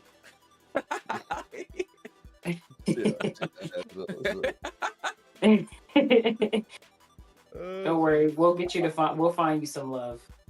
We'll find it. We will find it for you. Just not in Atlanta. Just not in Atlanta. Not Might him be hidden in a into. corner or a chest at the bottom of the sea. We'll have to find Right. out. For those who don't know, that's an inside joke between me and Eno. Not I know. him. Yeah, that's a no. We're not doing that. I feel like I know what the joke is because I know Atlanta, but I'm just gonna let that one just be what it is. Y'all tell me later because I'm pretty sure. Oh no, I- just it's straight up and down. It's an X that basically. Oh, is okay, never mind. Ah, damn. the Never block. mind. and I was gonna say, she Whoa, could do whoa, it. whoa, your Wait, I mind need going to know Lex. before I Okay. go. No, I was Yeah, I about don't to know say what you because are. everybody, hey, the ones in Atlanta, they be sus. Everybody got a motive down there. I'm in North Carolina. And I she- know where you are, but I'm saying Yeah. Atlanta, they just be sus. So they got shit. Yeah, they got shit going on, and some they say they a woman, but they may not be. Nah, I ain't got nothing to do with that. Yeah, you Nah. feel me? Atlanta different. Them motherfuckers be having big ass hands, Adam's apples, and all that. You can't change your feet, so you can tell. Yo, like, it's- shut up. I'm just saying. That I'm just sounds like collarbones. I'm just saying. No, that's facts. That Whoa. sounds like I someone got you hit know with and I the- know. Whoa, no, I'm good, brother, sister. You know what I'm saying? I'm okay. That sounds Listen, like someone you know and I know. Ty knows her too. Yeah, you dumb, bro. That just sound like might- somebody. Ty might know her the best. Stop calling man. people out, dog. Oh man. Eno gotta go. Ty ain't speaking. Ty need to speak up. You said he here. He need to say something. He definitely playing his game right now. I know that. I know No. he playing his game. He's not paying attention. He probably like, what the fuck on the headset? Which game you know? Nah, you gotta raise your hand. Oh, if dog. he's doing it from the Xbox, he won't be able to join. Remember, Which- it won't let I him join from the don't think Xbox. you have to keep joining from the Which Xbox. game, you That's know? weird. Huh? Which game? Oh, nah, we're not even gonna go there. No, we're not gonna go there. Uh, I know what you're talking about. Leave her alone. Leave her alone. I guess I'll do a quick big book club segment. For those who don't know, your boy Zone writes books. I have a book that I did a memoir / journal called actually I have it right here. Lost in Translation, where I talk about my ADHD, dyslexia type stuff. It's a short book, obviously. And it also, you can get this on Kindle, Amazon, hardback, paperback. It's also on Audible. If you by chance want a code for it, I actually have some promotion codes still. I think I figured out how to actually activate them properly. They gave me codes and they never taught me how to like redeem them for people. But I think I figured it out. So if you want a code, let your boy know and you guys can listen to an Audible that's about an hour and 50 minutes long. Then I have another book that is called Stability is Resistance. It's a slow burn like RPG fantasy book. This one is on Kindle, hardback. Great book. For those, this is also a thick book. Those who wanted to know.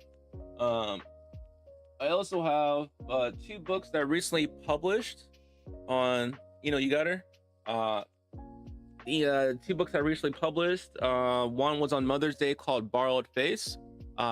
Takes place with 2 twins, one a good, one a bad, with a supernatural twist. The evil twin does some horrific things under the good twin's body because he control them. It's a good story. That is available on ebook, Kindle. If you have Kindle Unlimited, you can peruse that one for free. And I still get royalties for it, for you looking at it. So please let me know what you think. And then I have one book that dropped that's a Portal fantasy book that's called A Crown of Shattered Stars. That one is also available on Kindle. Paperback is coming out June 19th. If I can get my hardback for that one looking good, that one will be available June 26th. If you want to preview the first chapter of that book, the first full chapter of that book is in my Discord, and you guys can peruse that and check that out and let me know what you guys think. I have 2 more books that are ready to publish. I'm just procrastinating because I am. But the That's one is a horror story I'll tell you about them. One is a horror story called The Last Laugh, April Fool's Massacre. As you can guess, there's gonna be some killing in that one. In this Love it. story, I try to embody Halloween, Scream, and Terrifier in that particular book. Then I have another original book that I did, a fantasy lit RPG book, where a kid dies, comes back to life. Main character's name is Jaden. Those who don't know, my son's name is Jaden, so my son is the main character of the book. No, at least his name is. But he is the hero of this story, and there's a twist to this. He's not just your regular hero. He is a summoned familiar that is the hero, and he's also max P'd out and overpowered, and no one knows that he's the hero but a couple of people, and everybody else thinks that they're a hero, and they're going to die horribly. And those two last books I just talked about will probably be published next month. I have it set, I just haven't released them yet. And that concludes my book club segment. Oh, and my wife does books too. When she gives me the information again for her books, she does children books, women books, and she's working on another long novel because she got hooked on this K-pop drama stuff, and so she decided to do a love K-pop drama storybook, which is really going to be really good when she gets done. And once it's published, I will help her create it into an Audible. And in between there, if you have young little ones, she also has a YouTube channel where she does music videos for kids called Kids Party Time, if I'm not mistaken.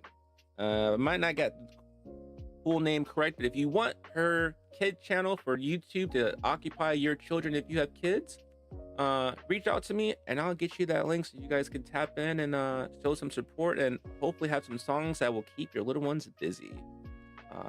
And now back to our everyday schedule. We have Reptar that popped up, and I think Reptar is going to give us a little respite of what she thinks mental health is, possibly for men's mental health, because we're doing a little bit of men's mental health, and Eno is saying something, but he's quiet. And Eno will be leaving shortly, and when Eno leaves, we'll probably call it a wrap because if I'm not mistaken, he has work tonight. Oh, 9:45, yeah, 9:45. Gotta take a shower soon. So he finna go shake that ass for the real coworker. Mm-hmm. We'll finish strong. We'll let take us out, and then I'll be back for a late night party session. I guess probably play something, probably not. We'll find out. But we'll let Reptar say her piece. Who? What? I don't know. Kai said some wild shit. Probably. Yeah. Look, all I think is the coworker that popped in on the street. Yeah, so you said something about mental health. First I was gonna say was I'm with your wife, and I say that crazy because I used to write fan fiction, so me and her on the same wavelength. She does K-pop, I did boy bands, so I understand. I'm sure she has a boy band one somewhere too. Probably. That's why when you said K-pop, I was like, oh, she's right up my alley. I used to write those things in my preteen, teenager years. And I used to be published on Groups MSN. I know, throwback. I used to be published on Groups MSN and wrote like stories, did collaborations and crazy stuff. But crazy that you guys are talking about mental health. It is Mental Health Month. My mom is in Abundant Life who deals with like grief and things of that nature, and it includes Mental Health Month. And she basically talked about not letting things disturb your peace and not letting things be in your way. So I would say for myself, I'm still struggling with that. And I say for men as well, I think you guys need to learn that the peace you have is all you have and nobody can take that from you.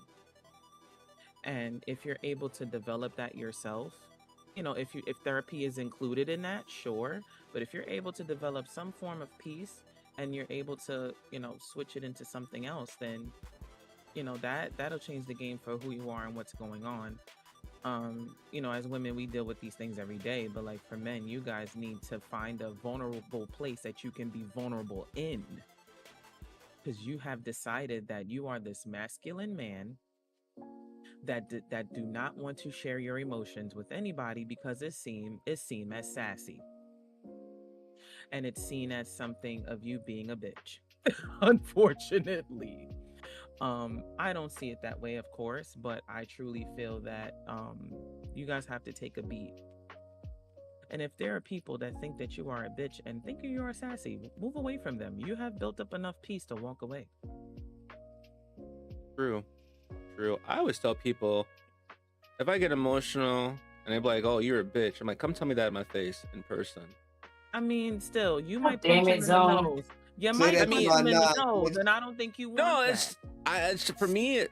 So here's the thing. So like, I always get people on Come and Xbox find out. that be like all like big and bad and like talking tons of shit on Xbox. And they're like, "Oh, I bet you're some fucking white guy that's super small." And I'm like, "Bro, I'm 6'2", Zone, 280 pounds of muscle.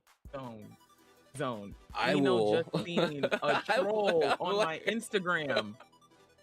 Eno saw a troll on my Instagram, so all I can do is empathize. That man thought I was white too. Crazy. But like I always tell people, I'm like, yo, like it's always the ones that don't know anything. And I always tell them, like, you can look me up on social media, you'll see I'm not no small guy. As far as like them thinking like they can do something in person. So everybody's always cool, like online. But then when some people, when they get to me in person, they get really intimidated. I don't know, it's just because how I carry myself. But a lot of people get weirded out with me in person. They're like, "And this motherfucker's actually big." Like, what did I get myself into? It was like, whoa. But I carry my weight well. Like most people think I weigh like close to like the lower 200 side, and I'm like, bless your heart, thank you. No, you built like a No. Samoan. We know. Bless It's your okay. heart. Crazy. We know you built Now, like a Zone, when Samoan. you say like when you do say like you're handicapped, are you like wheelchair handicap, or are you just saying like handicap as far as like you just like have like a disability from Oh, the I military? have tons of disability from the military.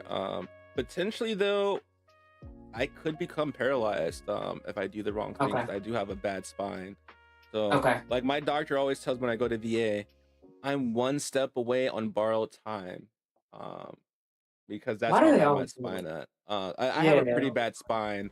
But it's never gonna get better. So like my doctor tells me, it's never gonna get better. You're not no young thoroughbred, no more stallion. You're gonna just have to kind of suck it up and work on certain things, and it's not gonna be perfect, but you can maintain things.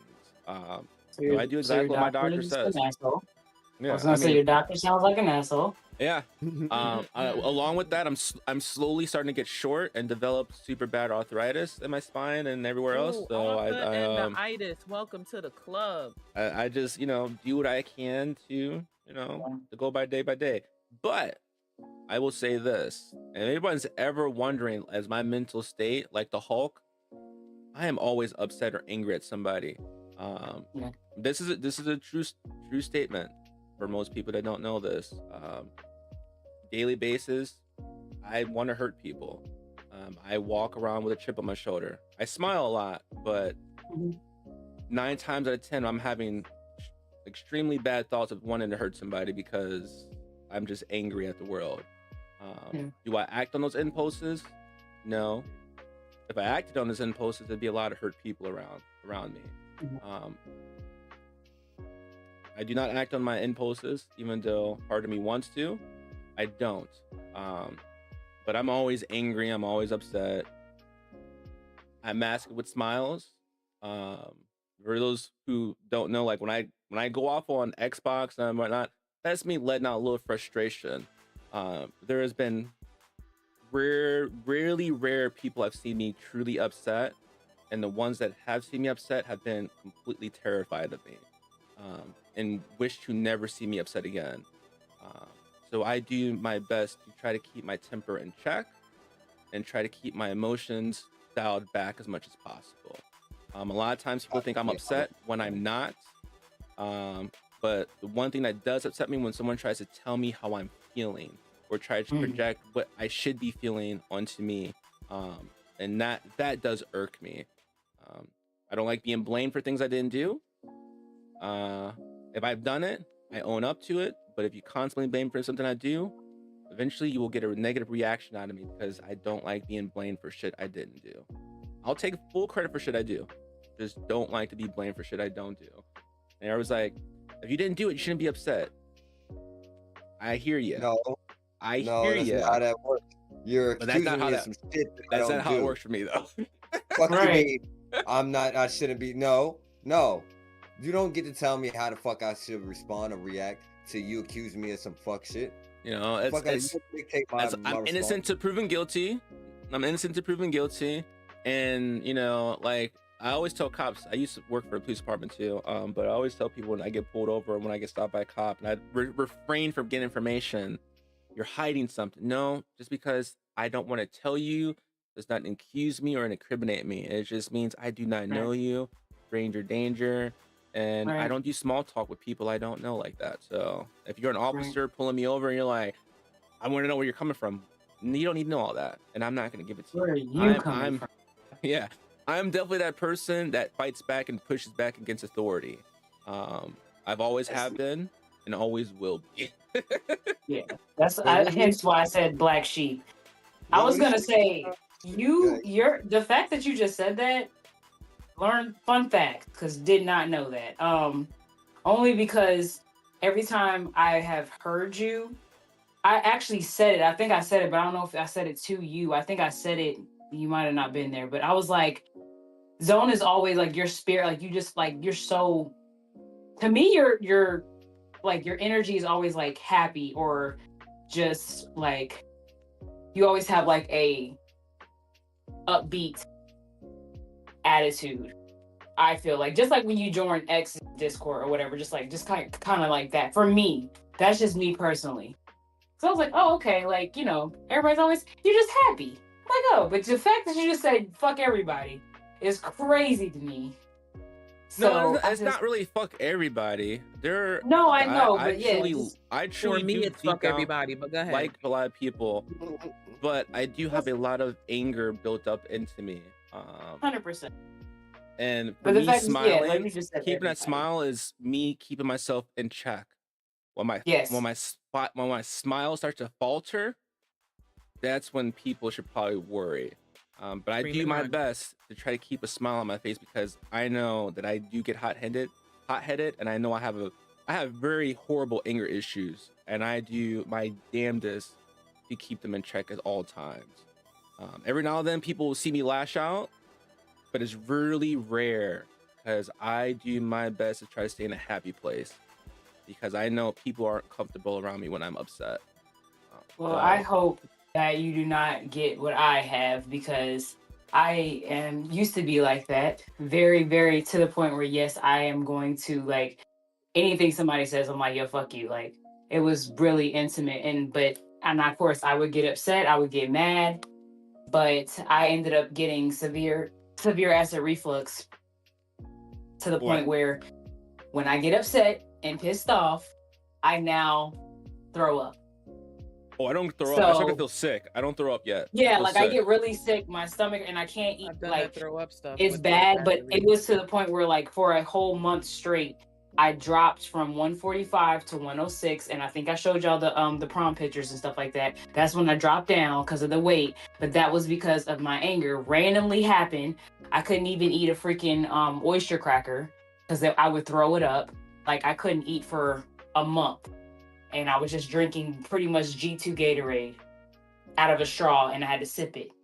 Mm. And I was throwing that shit up. So I learned, and I was just like, yeah, I guess I can't get too mad anymore. So I hope that you don't get that. But yeah, I definitely was like, I was in anger management. I told the lady to get them fucking puppets out of my fucking face when I was younger. And this was like elementary school. They tried several times after that to figure it out.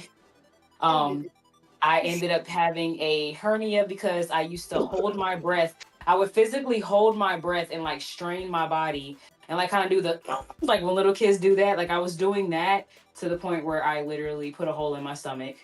So yeah, I 100% understand. I could agree with that.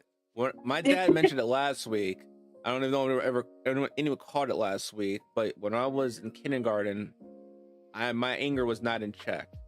I let everything fly out. I threatened the teacher that I was going to kill her because she was pissing me off. Yeah, that's what I'm I, saying. But I also remember going to see counselors when I was younger and talking to the counselors and them going out and talking to my grandma and all of them and telling them we can't help him. He looks like Mhm. we're fucking stupid, like, which was Mhm. true. I saw no need to talk to any type of therapist growing up. 100% facts. And to this day, I still don't see a need to talk to a therapist because I can work out my own shit in my head. I don't need no shrink telling me what I could be doing. Now, not saying that's the best thing for everybody, but for me, Yeah. I don't need no shrink. Okay, I'm my own shrink. I'll shrink myself. Well, Yeah.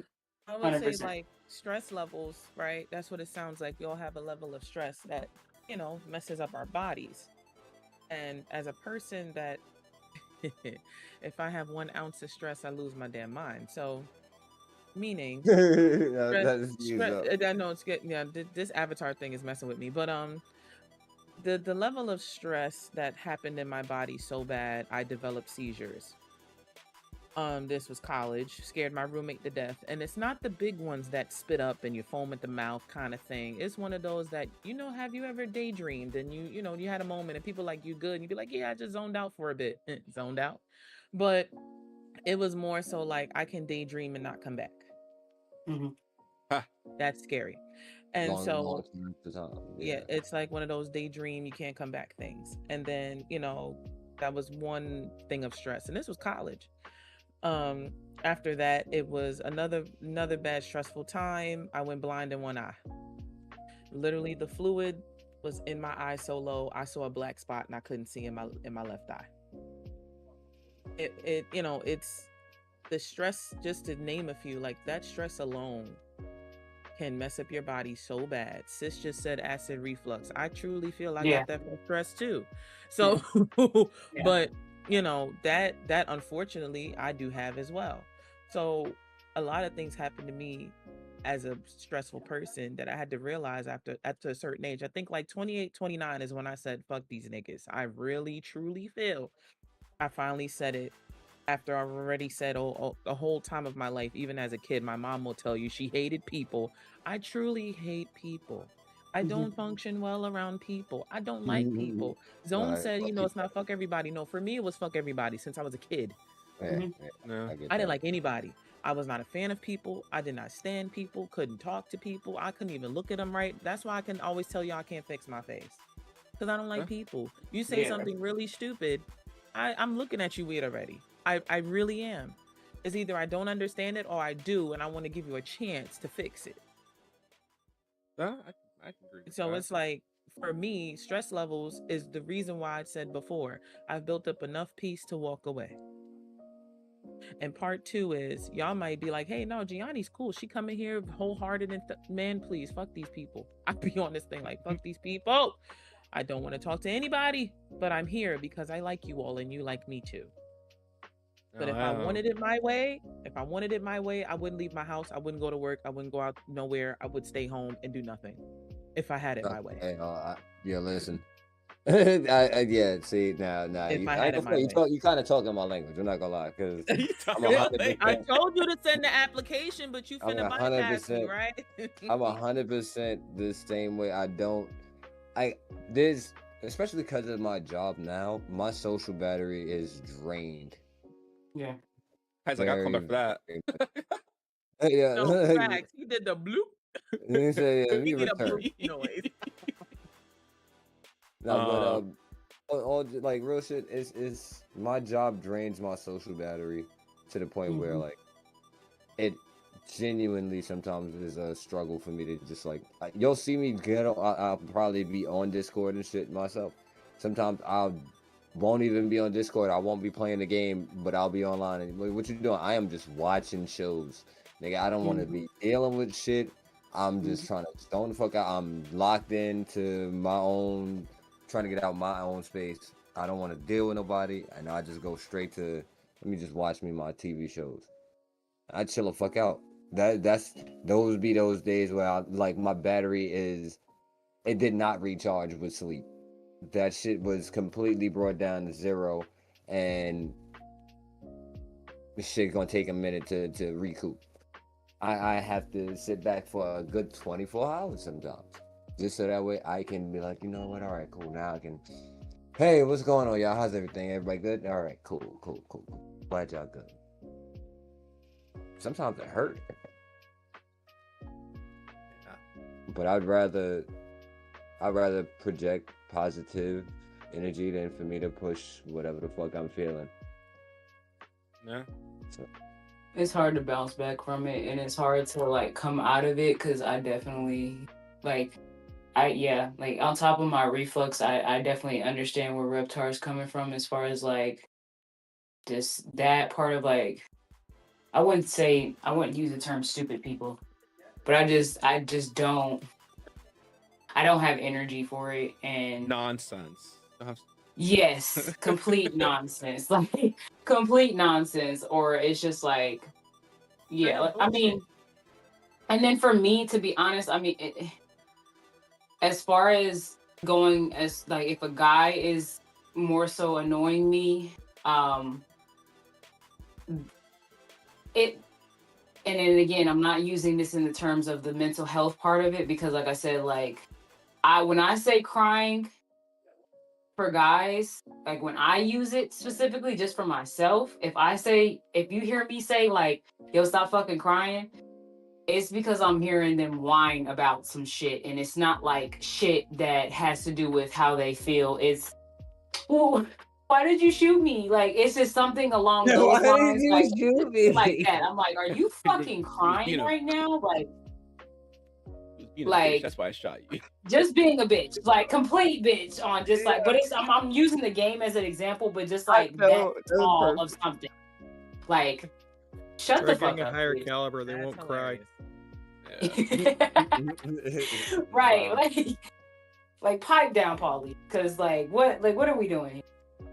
I get that. I definitely get that. Yeah, like that's the only time that you'll hear me say like, "Are you fucking crying? Like what the fuck? And what the hell?" And as of late, I'll though, say like this. Yeah. What were you gonna say, Lex? I was gonna say like, or like, does somebody need a ambulance? But but go ahead. Sorry. No, as of late, instead of like getting agitated with people when I'm like playing online, because I usually get agitated. So I'm one of those people like, if there's too much going on mentally and I'm trying to play a game and like trying to do my best, since my mind's constantly thinking about something. Like even when I'm trying to sleep, it won't stop. Something can be overstimulating. So when I'm playing like 2K, like I'll be playing with the guys sometimes, and they're talking about like 5 to 6 different things at one time. Unfortunately for me, when I'm playing 2K and they're doing that, I mentally cannot focus on playing the game properly. It just You're goes trying to off. focus on the conversation. Yeah, I'm trying to, and now mind you, I can still play, but it skill level will deteriorate. So recently I said, you know what? Let me start doing it back to people. So now I've developed this thing especially when I play 2K. If they're in game chat, because I'm on PC, like I don't do like Xbox parties or nothing like that anymore. I'll start to be the disruptive one. I'm like, you know what? Everybody does it to me. Let me see how other people feel when it happens to them. So I literally will get in the game chat, and when they start talking, I'll just start being obnoxious and annoying, and I can hear it in their voice that they're upset. And I'm like, oh, are you upset? Right. Are you feeling some type? And I'll intentionally start messing with them, and it starts to make me feel better. A little bit, knowing that I'm bothering somebody. That ass makes me feel so much better. That's the OG bully. Okay, I got it now. Your crying makes me feel so much better. He's the OG bully. I will always say I do not believe in pills or any mental health stuff. 100%. And primarily maybe because when I was younger, when I had my episodes of anger and all this other stuff, the doctors, they wanted to put me on pills, and they did, which was Ritalin. And anybody who knows what Ritalin is, being 5-6-year-old on Ritalin for like a year wasn't like the best thing. It probably made a lot of things worse for me, and in hindsight. And then they came out that Ritalin was not safe for adolescent kids, and it's not, because like Ritalin made me like a zombie. I was emotionless. and they took me off And of they it. still And then taking it. I made sure to never take any pills. Like even the VA gives me like pills for like mental stuff, and I flat out tell them, "You're gonna give me this. I'm not going to take it because I still need to be Right. functioning. I don't like to feel like a zombie. It's worse than like if you were to smoke weed, which a lot Yes. of vet doctors like if you got the option, you can. You live in a state that does it. Go smoke. It's easier in your body. Like I being a disabled vet, you can go in my medicine cabinet right now, and I have probably like 20 prescriptions of stuff I'm supposed to take for pain management, nerve damage, acid reflux, anxiety, depression, the whole 9 yards. I said, smoke a joint. But all that stuff Zero. destroys my liver, kidney. Mhm. It's more harmful than my body versus me going to go smoke weed. Which is what my doctor said. Like, you could take all this stuff. Yep. Not saying it's going to work. And one of the pills they prescribe to veterans, most people don't realize, is this pill called gabapentin. Yes. And if anybody ever really looked up gabapentin, they would My know mother that takes it for fibromyalgia. gabapentin is actually severely addictive. Yep. It's not labeled as a narcotic, but it is a Mhm. narcotic. They actually use gabapentin in Pennsylvania to wean people off of heroin. It gives you the Mhm. same high as heroin. And most people don't put two and two together, but like the VA doctor told me, he the one who let me know, and I had to go do the research. And sure enough, gabapentin, when it kicks in the way it's supposed to kick in, it gives you the same high as heroin. And it's low key, can be addicting. And mind you, when I was in the military, and for me, gabapentin, I had to take 3 doses, and my doses, I take 2 pills 3 times a day, and each pill was 900 milligrams. For anybody that knows, 2 pills, in the morning, 2 pills in the lunch, 2 pills in the Yep. afternoon. That's a lot of Fucking fucking wild. That's gabapentin. exactly what she had to do before she Um, went down on it. Yep. And Fucking wild. and it's crazy because you're like, oh, veterans, we're not getting addicted. No, those pills are addicting. Those pills aren't labeled as narcotics, but you have the same addictive tendencies. And most people, when they have to go cold turkey, they do crazy shit. I Yeah. remember when they were winging me off with certain things when I got the military, and I was trying to go to college. Right when I got out, I was like, I got out the military. I was like, you know what? I cannot be idle. I have to do something, because you go from doing stuff, for years regularly all day long to not doing anything. You go stir crazy. So I instantly went to college. And some shit happened, friend committed suicide, and I had to change my pills and whatnot. But in the process of changing my pills, before my grandma passed, she realized that me being on this gabapentin, it was doing something to me. I was starting to become like more zombie-ish and whatnot, and it was very noticeable. And then when I ran out of my pills, the anger that I tried so hard to keep in check, I could not keep in check. I was having more episodes of lashing out at people. It was withdrawals from gabapentin, and it was bad. So I still got my gabapentin. They lower my doses, but do I take it? Absolutely not. I only will take it if I absolutely have to take it because there's nothing else for me to take. Then I'll take one pill versus the mini pills they want me to take out of it. And even then, I'm like, I really don't want to do this, but I have to do something, because at the end of the day, I'm in pain 95% of the time, every day of every moment. I'm in agonizing pain. And most people don't realize that. Like, I'm a big guy, but I'm literally hurting 24/7. So I do what I can do to manage. Whether it's going to the gym, trying to walk. Like, I wake up in pain, so sometimes I'll wake up and it'll take me 30 minutes to get out of bed. Like, I'm hurting that bad. And most people look at me and they're like, "You're a disabled vet. Like, you're a big guy." Yeah, I have stuff you can't see that are bothering me. Those the hidden disabilities, which they would call. Mhm. And those are real things, and most people brush them off because you're not in a wheelchair, you don't got crutches. To them, you're fine, you're okay, go for a walk, sleep it off. Right. In reality, you're dying inside, you're screaming for help. No one hears you, no one sees you. So you find things to do. Me, I could have did what everybody else did. I found things to ground me. Um, and if I didn't have things to ground me, I probably wouldn't be here right now, if I'm being honest. And I struggle with it every day. And as you see, I'm still here. So, I mean, there are people who live with deep depression that struggle with the decision every day when they wake up and they choose to keep moving. And I will say I'm one of those people. And I'm choosing to keep moving because in my mind, I have more to live for. You know, Yes. My journey's not done yet. So I'm gonna keep moving. I'm gonna keep doing what I need to do. There'll be days I'll be quiet. I'll disappear. But I'm still working. I'm still doing stuff. Even if it's in the background shadows, I'm still doing anything. That's the reason why I adapted, you know, the shadow persona in my name, because I'm okay with being in the shadows, lurking from the back, making sure everything's working properly. Most people don't know my last name is actually Zone. Like people just think, oh, you're just using Zone. No, that's actually my name. That's my name. And growing up, I got so much shit for it, to the point where I did not like my last name whatsoever. I get to hear so many different jokes from friends, from teachers, and that's probably like the worst, when teachers are picking on you in school about your last name. You know, the How the jokes I fuck used do you to make hear. fun of a zone? How do you make fun of it?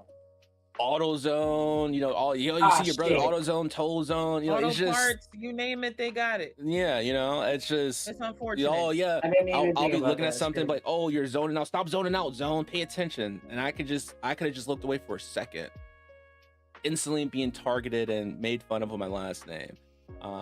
And then, you know, people doubting me growing up, like, that's not your fucking last name. And I have to sit there, why would I lie about my last name? Okay, you want to see fucking ID? Here we go. Oh, what? Your parents really? Yes, my last name is Zone.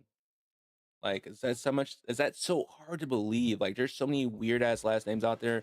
Is it so hard to believe that my last name is Zone? And then as I got older, like, I met a couple of officers that, you know, that helped me appreciate my last name. Like, treat it like Bond, like adapt that shit. Like, your name is meant to be somewhere, you know? Like, yeah, my name is Zone. You know, first name Zone. You tell them the first name and then say Zone, and treat it like James Bond type shit. And that's when I started to realize, you know what? Having my last name doesn't feel like that bad of a thing. Like, people actually started to resonate with my last name. Like, oh shit, your last name is actually Zone. And that is what people started recognizing me for, my last name, and then my first name, because my first name is spelled very uniquely. And most people notice that too after a while. But typically, if anything, I'm always remembered for my last name. If they don't remember anything else about me, they remember my last name is Zone. And I'm okay with that. Listen, that James Bond reference though, if you do it right, is actually pretty tough. It is. I've done it before, and I had It's some people tough. chuckle. Yes, that thing is tough. You do the Zone and then your first name. That is tough. I know. That'd be a hell of an intro to do on your stuff now. But you know, for a while there, you know, I did not like my name. Just, you know, I felt like I was being picked on all the time. It took a very long time for me to get comfortable with my own name. And it's sad because I have a hell of a name. And if I would have just embraced it better when I was younger, I felt like things would have probably been better. Yeah, a little different, yeah. You know? But yeah. I think, like, go ahead, you know. No, I think he's in the shower. Oh no, I didn't jump in the shower yet. I'm sorry. He's incognito until he finishes. No, I'm Tyree's ordering me food. Every time I see the avatar, I'm like, he must be asleep, and then he opens his eyes again. He probably steps away from the thing. Like, I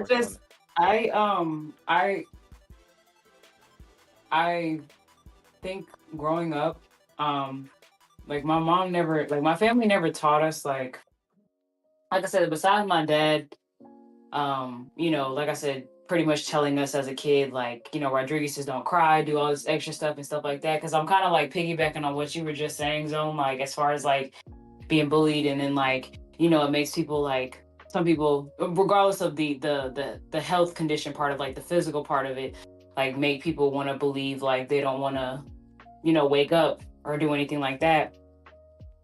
And kind of going off of what Kai said too, when he was talking about it earlier, the suicide thoughts is a different subject for me.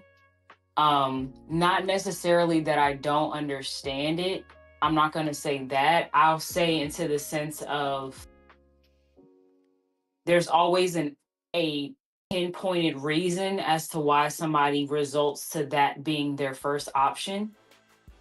And that's the part I don't have, and I'm not to say it in any hurtful way, like I don't have sympathy for that part. I Because can.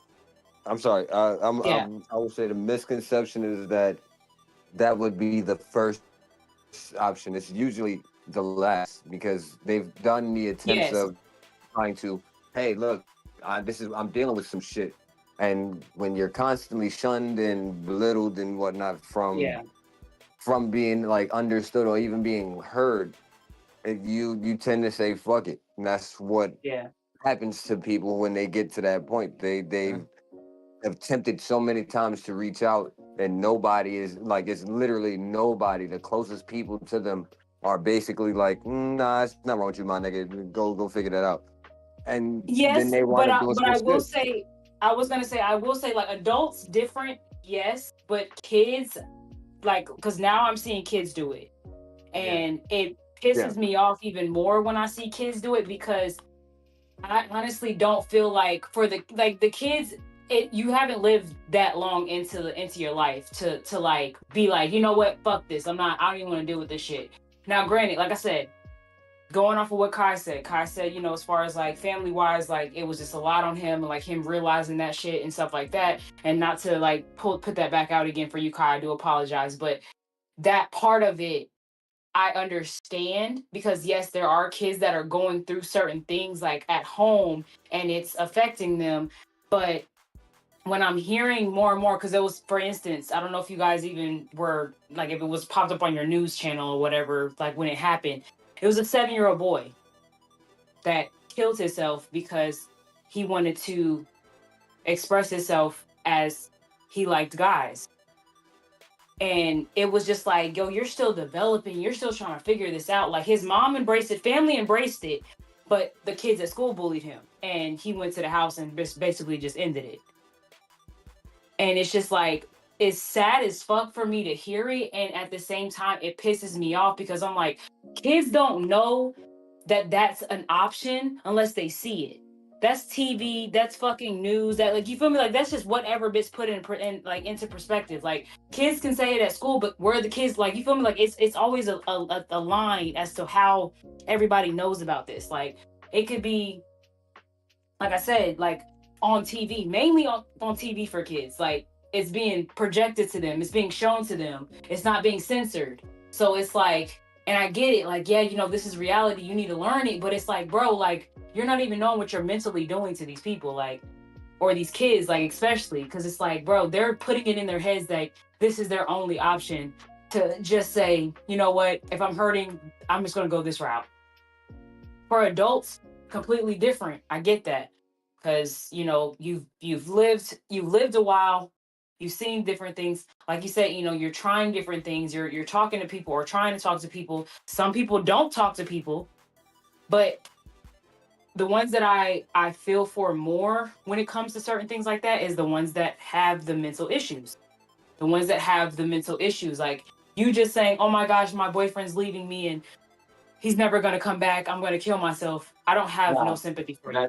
I don't care. That's crazy. I think that's a bigger Like, thing. you feel me? Like, I don't care about that Cool. shit. Like, that shit does not phase me, to me. Like, I'm going to be 100% honest. Like, I don't care how brutal that sounds. I don't care for those people, because it's like, you just wasted a life that God created for you. Like, you feel me? Like, God got a whole plan for you, regardless if you believe in it or not. Like, somebody got a plan for you, and you just decided to end it because you let somebody else affect your life. So it's like, it's certain things to it. Yes, like I said, the mental part of it, cool, understandable, because like I said, there's mental things that are going on with it. But if we talk about that, we're talking about, like you just said, Zone, the medication. Why am I taking something that's gonna help me out supposedly for the time being, but it has more health conditions or more reasons to fuck me up even further. Because you take an antidepressant, the first thing it says is suicidal thoughts as a fucking caution. Like, what the fuck is that? Like, so what am I taking it for? Or the fact that well, I'm a firm believer of that you shouldn't be taking pills for a lot of stuff like that, just because like the argument that people always say, like, people who smoke weed, they're weak-willed and this and that, because weed gives them a temporary sense of relief. Okay, cool. You know what else gives you a temporary sense of relief? Those narcotics that you take. Yep. On top of, they have serious That's harsh man-made. side effects. Exactly. Yep. Now, mind you, some marijuana, you know, they grow in labs, they do extra stuff Yep. to it. Man-made. You know, but still, it's not addicting. Yeah, they're gonna get high, but are they gonna off themselves while they're high? 9 times out of 10, no. They're gonna go to sleep. They're gonna eat, sleep, happy. Occasionally you'll have people who will have side effects, and that's why I'm a firm believer, if you're going to smoke, get it from a dispensary, know what strands you get, know what strand affects you, because some people can do indica, some people can't do hybrid, some people can't do sativa. It just depends. Know what works for you, know what doesn't work for you, and then roll with it. But for, like, I would have to agree with you that kids that, you know, commit suicide at a young age, that is put out there for them, and it shouldn't be, because they're still too young to understand or grasp the true reality or the consequence of what happens to them or who it's going to affect. They don't understand that at all. Nope. And it would be a long time before they will, and to see them abruptly have their life taken from them like that, it's sad. It's very like sad. 7, like that's insane. Like, you're not even out of freaking elementary school. Like, that's insane. Like, to see that and hear it, it's just it grinds my gears, because I'm like, bro, like, what? Yeah. Like, because like I said, like, you at the point of the parent, cool, like, you know, whatever, but you cannot sit here and tell me, like, those little kids, like, by all means, whoop their ass. I don't care. Like, somebody need to beat their ass. But do not sit here and be like, this is okay, or we need to make awareness of this. No, how about we stop showing this shit to them? Like, because this is where the fuck they're getting it from. They're getting it because they're showing it to them, this whole persona of, you need a gentle parent your kids and let them have an insight to everything. I don't agree with. I feel like kids should be kids. Kids should stay in a kid place and not worry about certain things. Because when we were growing up, let's be honest, there's a lot of things we didn't know about because we were children. We didn't have to know about that. They shouldn't have to know about it like we didn't. Grow up, be a kid, enjoy your life as a child, and worry about the adult stuff when that time comes. Like, kids these days are so quick to want to learn and grow up because that's how society is programming everybody. But in reality, they should be trying to enjoy being kids, because that time flies before you know it. And every kid, every adult, and probably in this chat, when they were a kid, they're like, man, I can't fucking wait to grow up. I can't wait to grow up and do adult things. And then when they got an adult, they said, damn, I wish I was a fucking kid still. Because they were so fixated on growing up to, you know, to do their own thing, that they never truly enjoyed being a kid. And they missed out on a lot of opportunities. And that's what I see a lot of kids going through today. I said mainly probably because, like, you know, our generation growing up, I feel like discipline was a lot more embedded. Now, like you said, like you kind of mentioned a little bit, like as far as like the gentle parenting, I understand the gentle parenting, but at the same time, I was trying to, like, and I use my son as an example because he's sensitive, and I don't like that. I don't like that for him, only because I've seen those kids that got bullied in school. And just like mentally, like how they were, I fucking hated bullies growing up. Like, I still hate bullies to this fucking day. Like, I think that shit's crazy to me. Like, I don't like the shit. And I was always, quote unquote, the bully protector. Like, the person that was, you feel me? Like, I'm gonna whoop somebody's ass. Like, if I see you bullying somebody, like, bro, pick on me, cause like that, like, my skin was a lot, I felt like it was just a lot thicker, and that kind of correlates with me as far as like even the thought of like suicide. Like I've had hard times, like people have had hard ass times, like I said, not touching on the mental side. People have had hard times physically that are going through it still to this day. Like some people, regardless of, like little shit, but might be big shit. They don't got a home. They're living out of, whatever, or showering at a fucking fitness center, or just doing different things. Like, and you're in your house and you can't pay your bills right now, and you're thinking you're the fucking one living in a hard fucking life. Like, no, like somebody's getting rained on right now out in the fucking like just shit like that. So I will genuinely say, I'm sorry to cut you, Lex, no, you but good, you good. I will genuinely say that when it comes down to it, I think more people, more Americans, Black Americans, individuals in general, need to go on vacation to some third world country type shit. Yes. And not on no, oh yeah, I'm better than you niggas type bullshit, but like get that shit out your mind. Yes. Far from it. But it's the fact of seeing that people with much, much less than you being much more appreciative.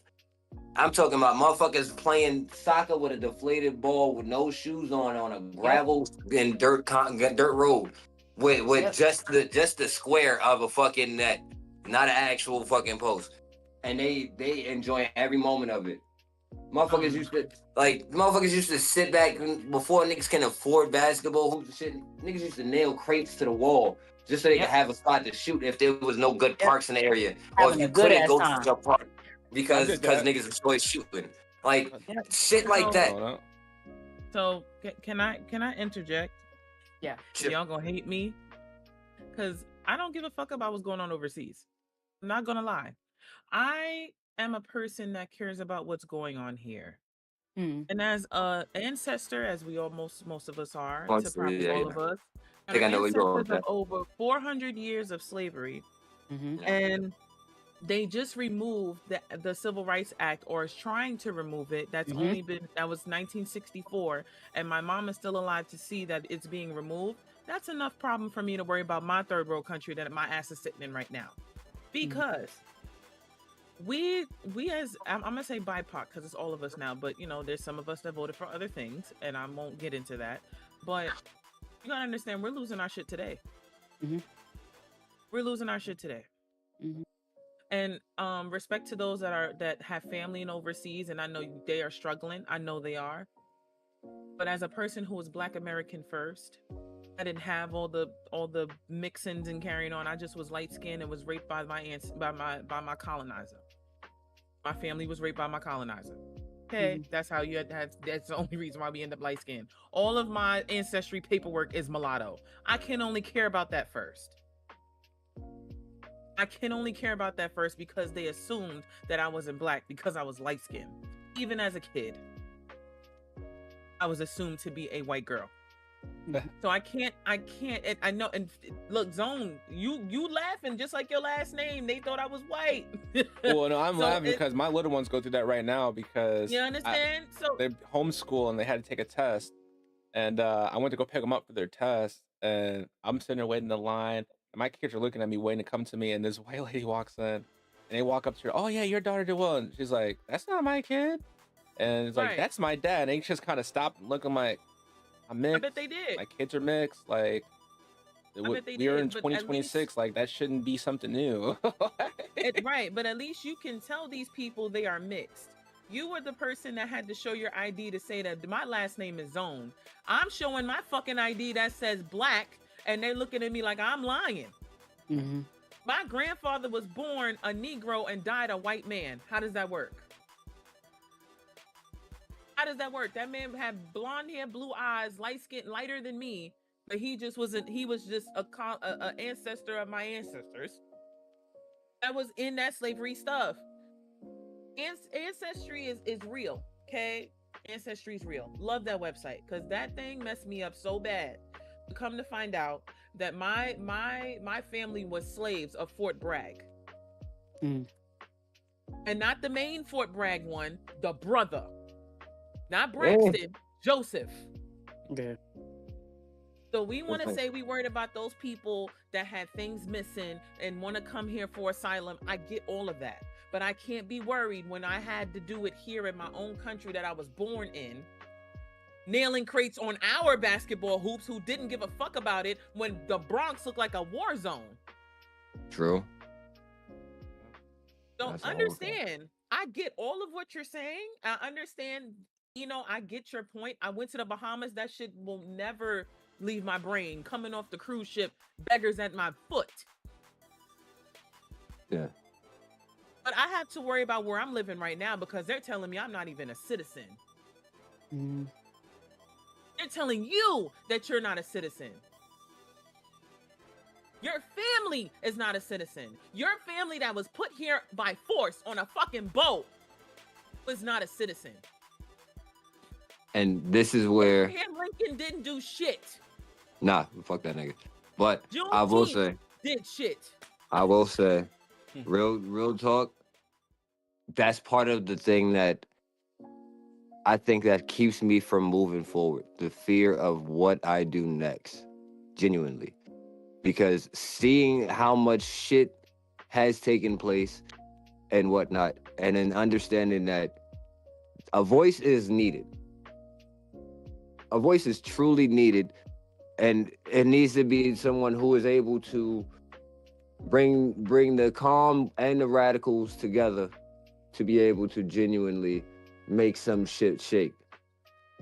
And at this point, like, I don't know if y'all peep, there's this thing called the drop your flag challenge that's been going around, and more of these young dudes been like, yo, dropping their flag, no longer like protesting against game banging and shit, basically.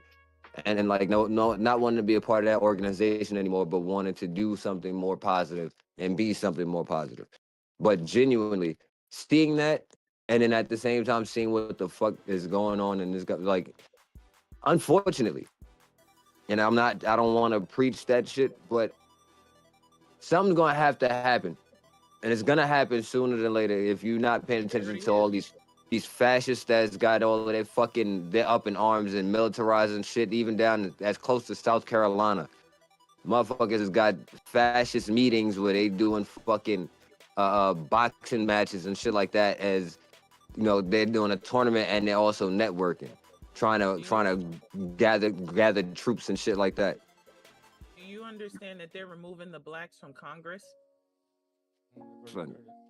There's a lot of shit. Removing us from Congress. Yeah, there's a lot of shit we need to make. That's why the reason why Virginia was so up in arms is because they was getting rid of that too. And they were trying to redistrict the only black district that they had. And removing the black quota or minority quota from that state alone. It's disgusting. And you're asking for somebody to be the voice? Who are we on this channel? The voice. I'm saying. Us now. We can't rely on our people no more. We can't rely on our old people no more. And I say old meaning those that came before us that had the Civil Rights Act put in.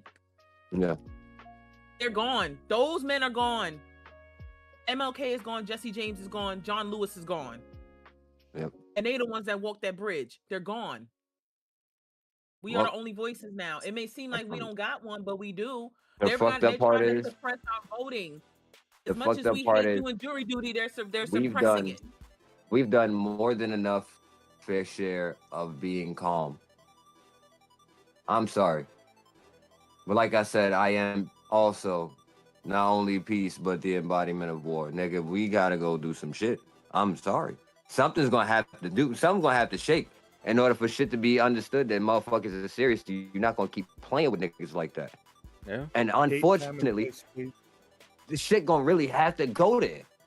Like, for real, it's gonna have to, because there's no way that I'm gonna be okay with shit motherfuckers thinking that they're gonna be able to spin back time and bring back Jim Crow and shit.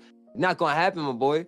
You're not gonna be trying to chase me down the street. I will be hitting head taps for sure. I'll burn houses down. Y'all, they was burning crosses. I'll burn houses. Families locked inside. I will take it there. This man. Put me on the watch list. Put me on the watch list then. Fuck it. We love us. Disclaimer, this is all for entertainment purposes. And Molotov cocktails. You know what I'm saying? Entertainment and educational purposes. So Hey, I can give a lesson on thermite right now if anyone wants. Oh, damn. nah, Oh, no. we're not gonna do that. We're not gonna do that, guy. We're gonna save that. I know the recipe right off the top of my head. I know how to make pressure bombs. Wow, I know how to make disclaimer, we're homemade having plastic fun. explosives. All right, Kai. Listen, man. Okay. Don't get. That's enough. Give me a time and place. I'll help As out I with was the revolution. saying, we need a voice that can bring the calms with the radicals. God damn it! What you talking about? That's all I'm saying. You need to be able to speak rationally, as well as speak that nigga shit when it need to be, and that nigga shit does not necessarily mean one particular race. Know what I'm saying? So when it comes down to it, shit gonna have to shake. People gonna have to be put up. Motherfuckers gonna have to listen. Blood gonna have to get spilt eventually because they gonna keep doing it. They're gonna try to bring the shit back.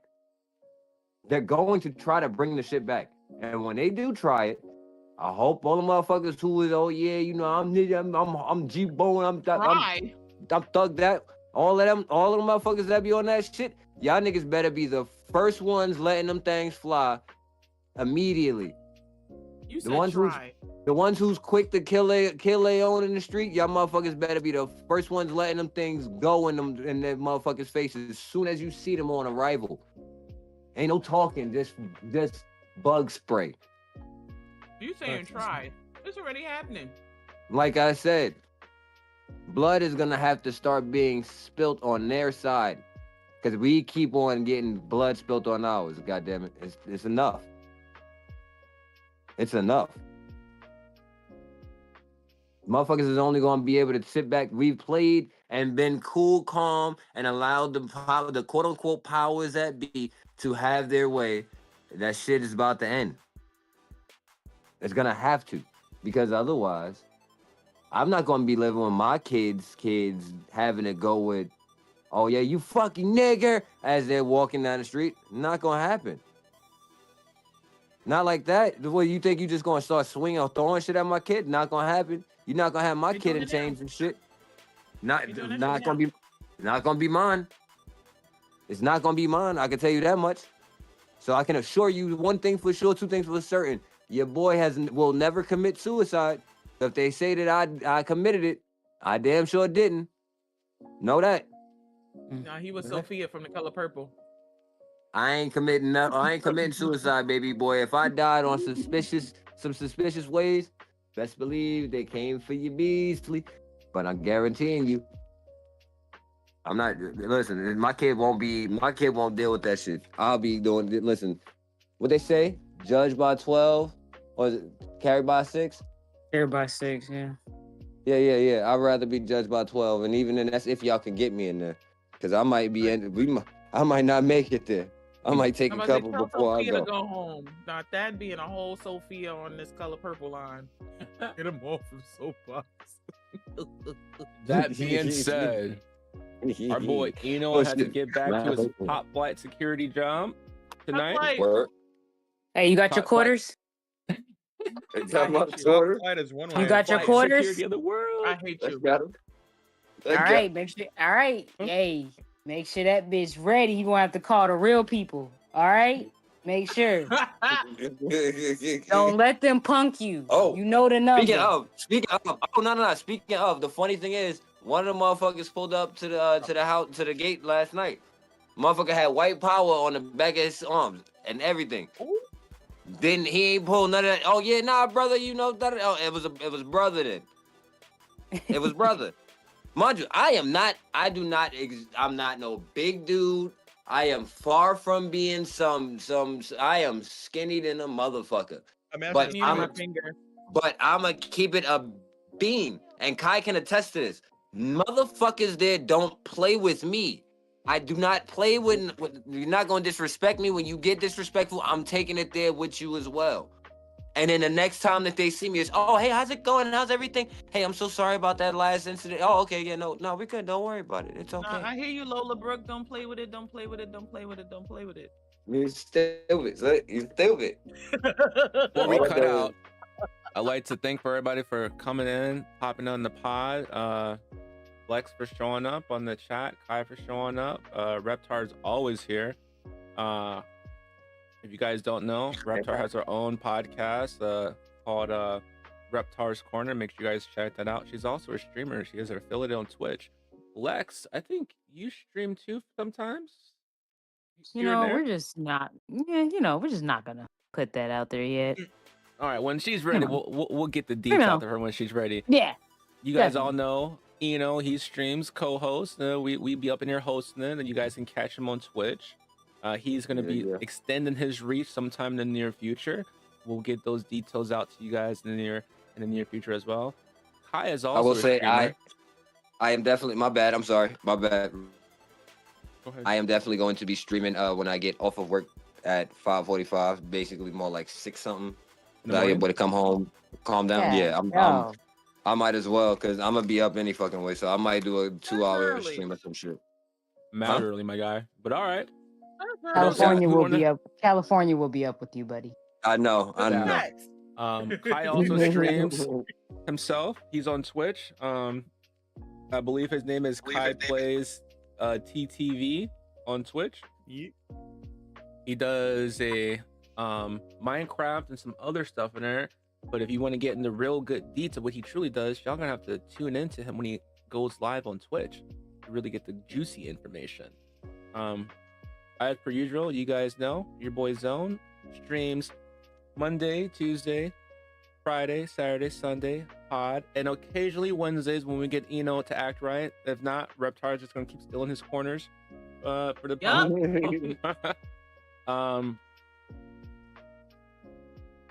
Shares can. I get it. Shares can. While I'm in this job right now, know what I'm saying? And until I can actually make some bread from the stream thing, I'm gonna have to rock out with the schedule that I'm given until I can get me the good out of there. Like always, we're here for a good time, but a short time. But all great things come to an end. You guys can catch us on the pod, on Spotify, iHeart, Amazon, you name it, we're probably there. And if you want to catch us live, you catch us on Twitch, YouTube, Twitter, Kick. And I may try TikTok one day. We'll see. But until then, you guys have a wonderful night, and we may come back with some late night after party pods, like streams, like I normally kind of do on Sundays. But if not, you guys will catch me tomorrow at your regular scheduled time for some Horror Mondays. Oh yeah, I'm off tomorrow too, so it's up. Off tomorrow. We in there. I ain't gonna fry. I do want to pull up to the next. I want to get in that next repo game because that shit was dope. I gotta learn what the fuck to do, but it was dope. Until then, pod. Thanks for listening. You guys have fun. Stream will be here in a minute. Stream. Thanks for everybody who tuned in. If you tuned in, and I hope you enjoyed the live podcast. Whether you tuned in from Kick, Twitch, YouTube, Twitter. I hope you enjoyed. I hope you guys got to tap in and write in the chat. If you guys have not and you would like to participate in the podcast, click that link, join the Discord, and you guys are always welcome to raise your hand on the stage after you do your whole verification and chime in with us and have some fun. As you can clearly see, my little man is already deciding that he wants to be on camera and have some fun too. Until next time, if you guys stick around, I may be back for after pod hours for some gaming session, but we'll see. Nothing's ever guaranteed. Stream with me. But I think my homegirl Reptar is about to start streaming too soon. Something, right, Reptar? No, maybe. Yeah, something. Probably she's not streaming right now, calendar. so I can't raid out to her. So, right. I'm not on yet, but yes. Let's see. I'm gonna do something different, something I normally don't do on a Sunday pod, which is like raid out to people. But I think I'm gonna try it today. Let's see real quick. We're gonna go 25 with. 25 is on. Is 25 on? Yes, he is. Oh, here we go. We're gonna rate out to 25 owls. For those who don't know, 25 owls always pops up in my streams when I be up and playing. He's really cool. He's always low stress, highly blessed. Yep. And he plays a lot of MLB The Show. And let me see if I can get his channel looked up real quick. Let's see. No. That's not what I wanted. I need this. All right. Oh, plug in my mic. You are currently 25 owls is do. Let's see, where is he? We're all the way down. Currently 25 owls is just chatting. So hey, this is a nice segment. We guys talked about some men's mental health. And as we normal, we made tons of left turns before we got to the point.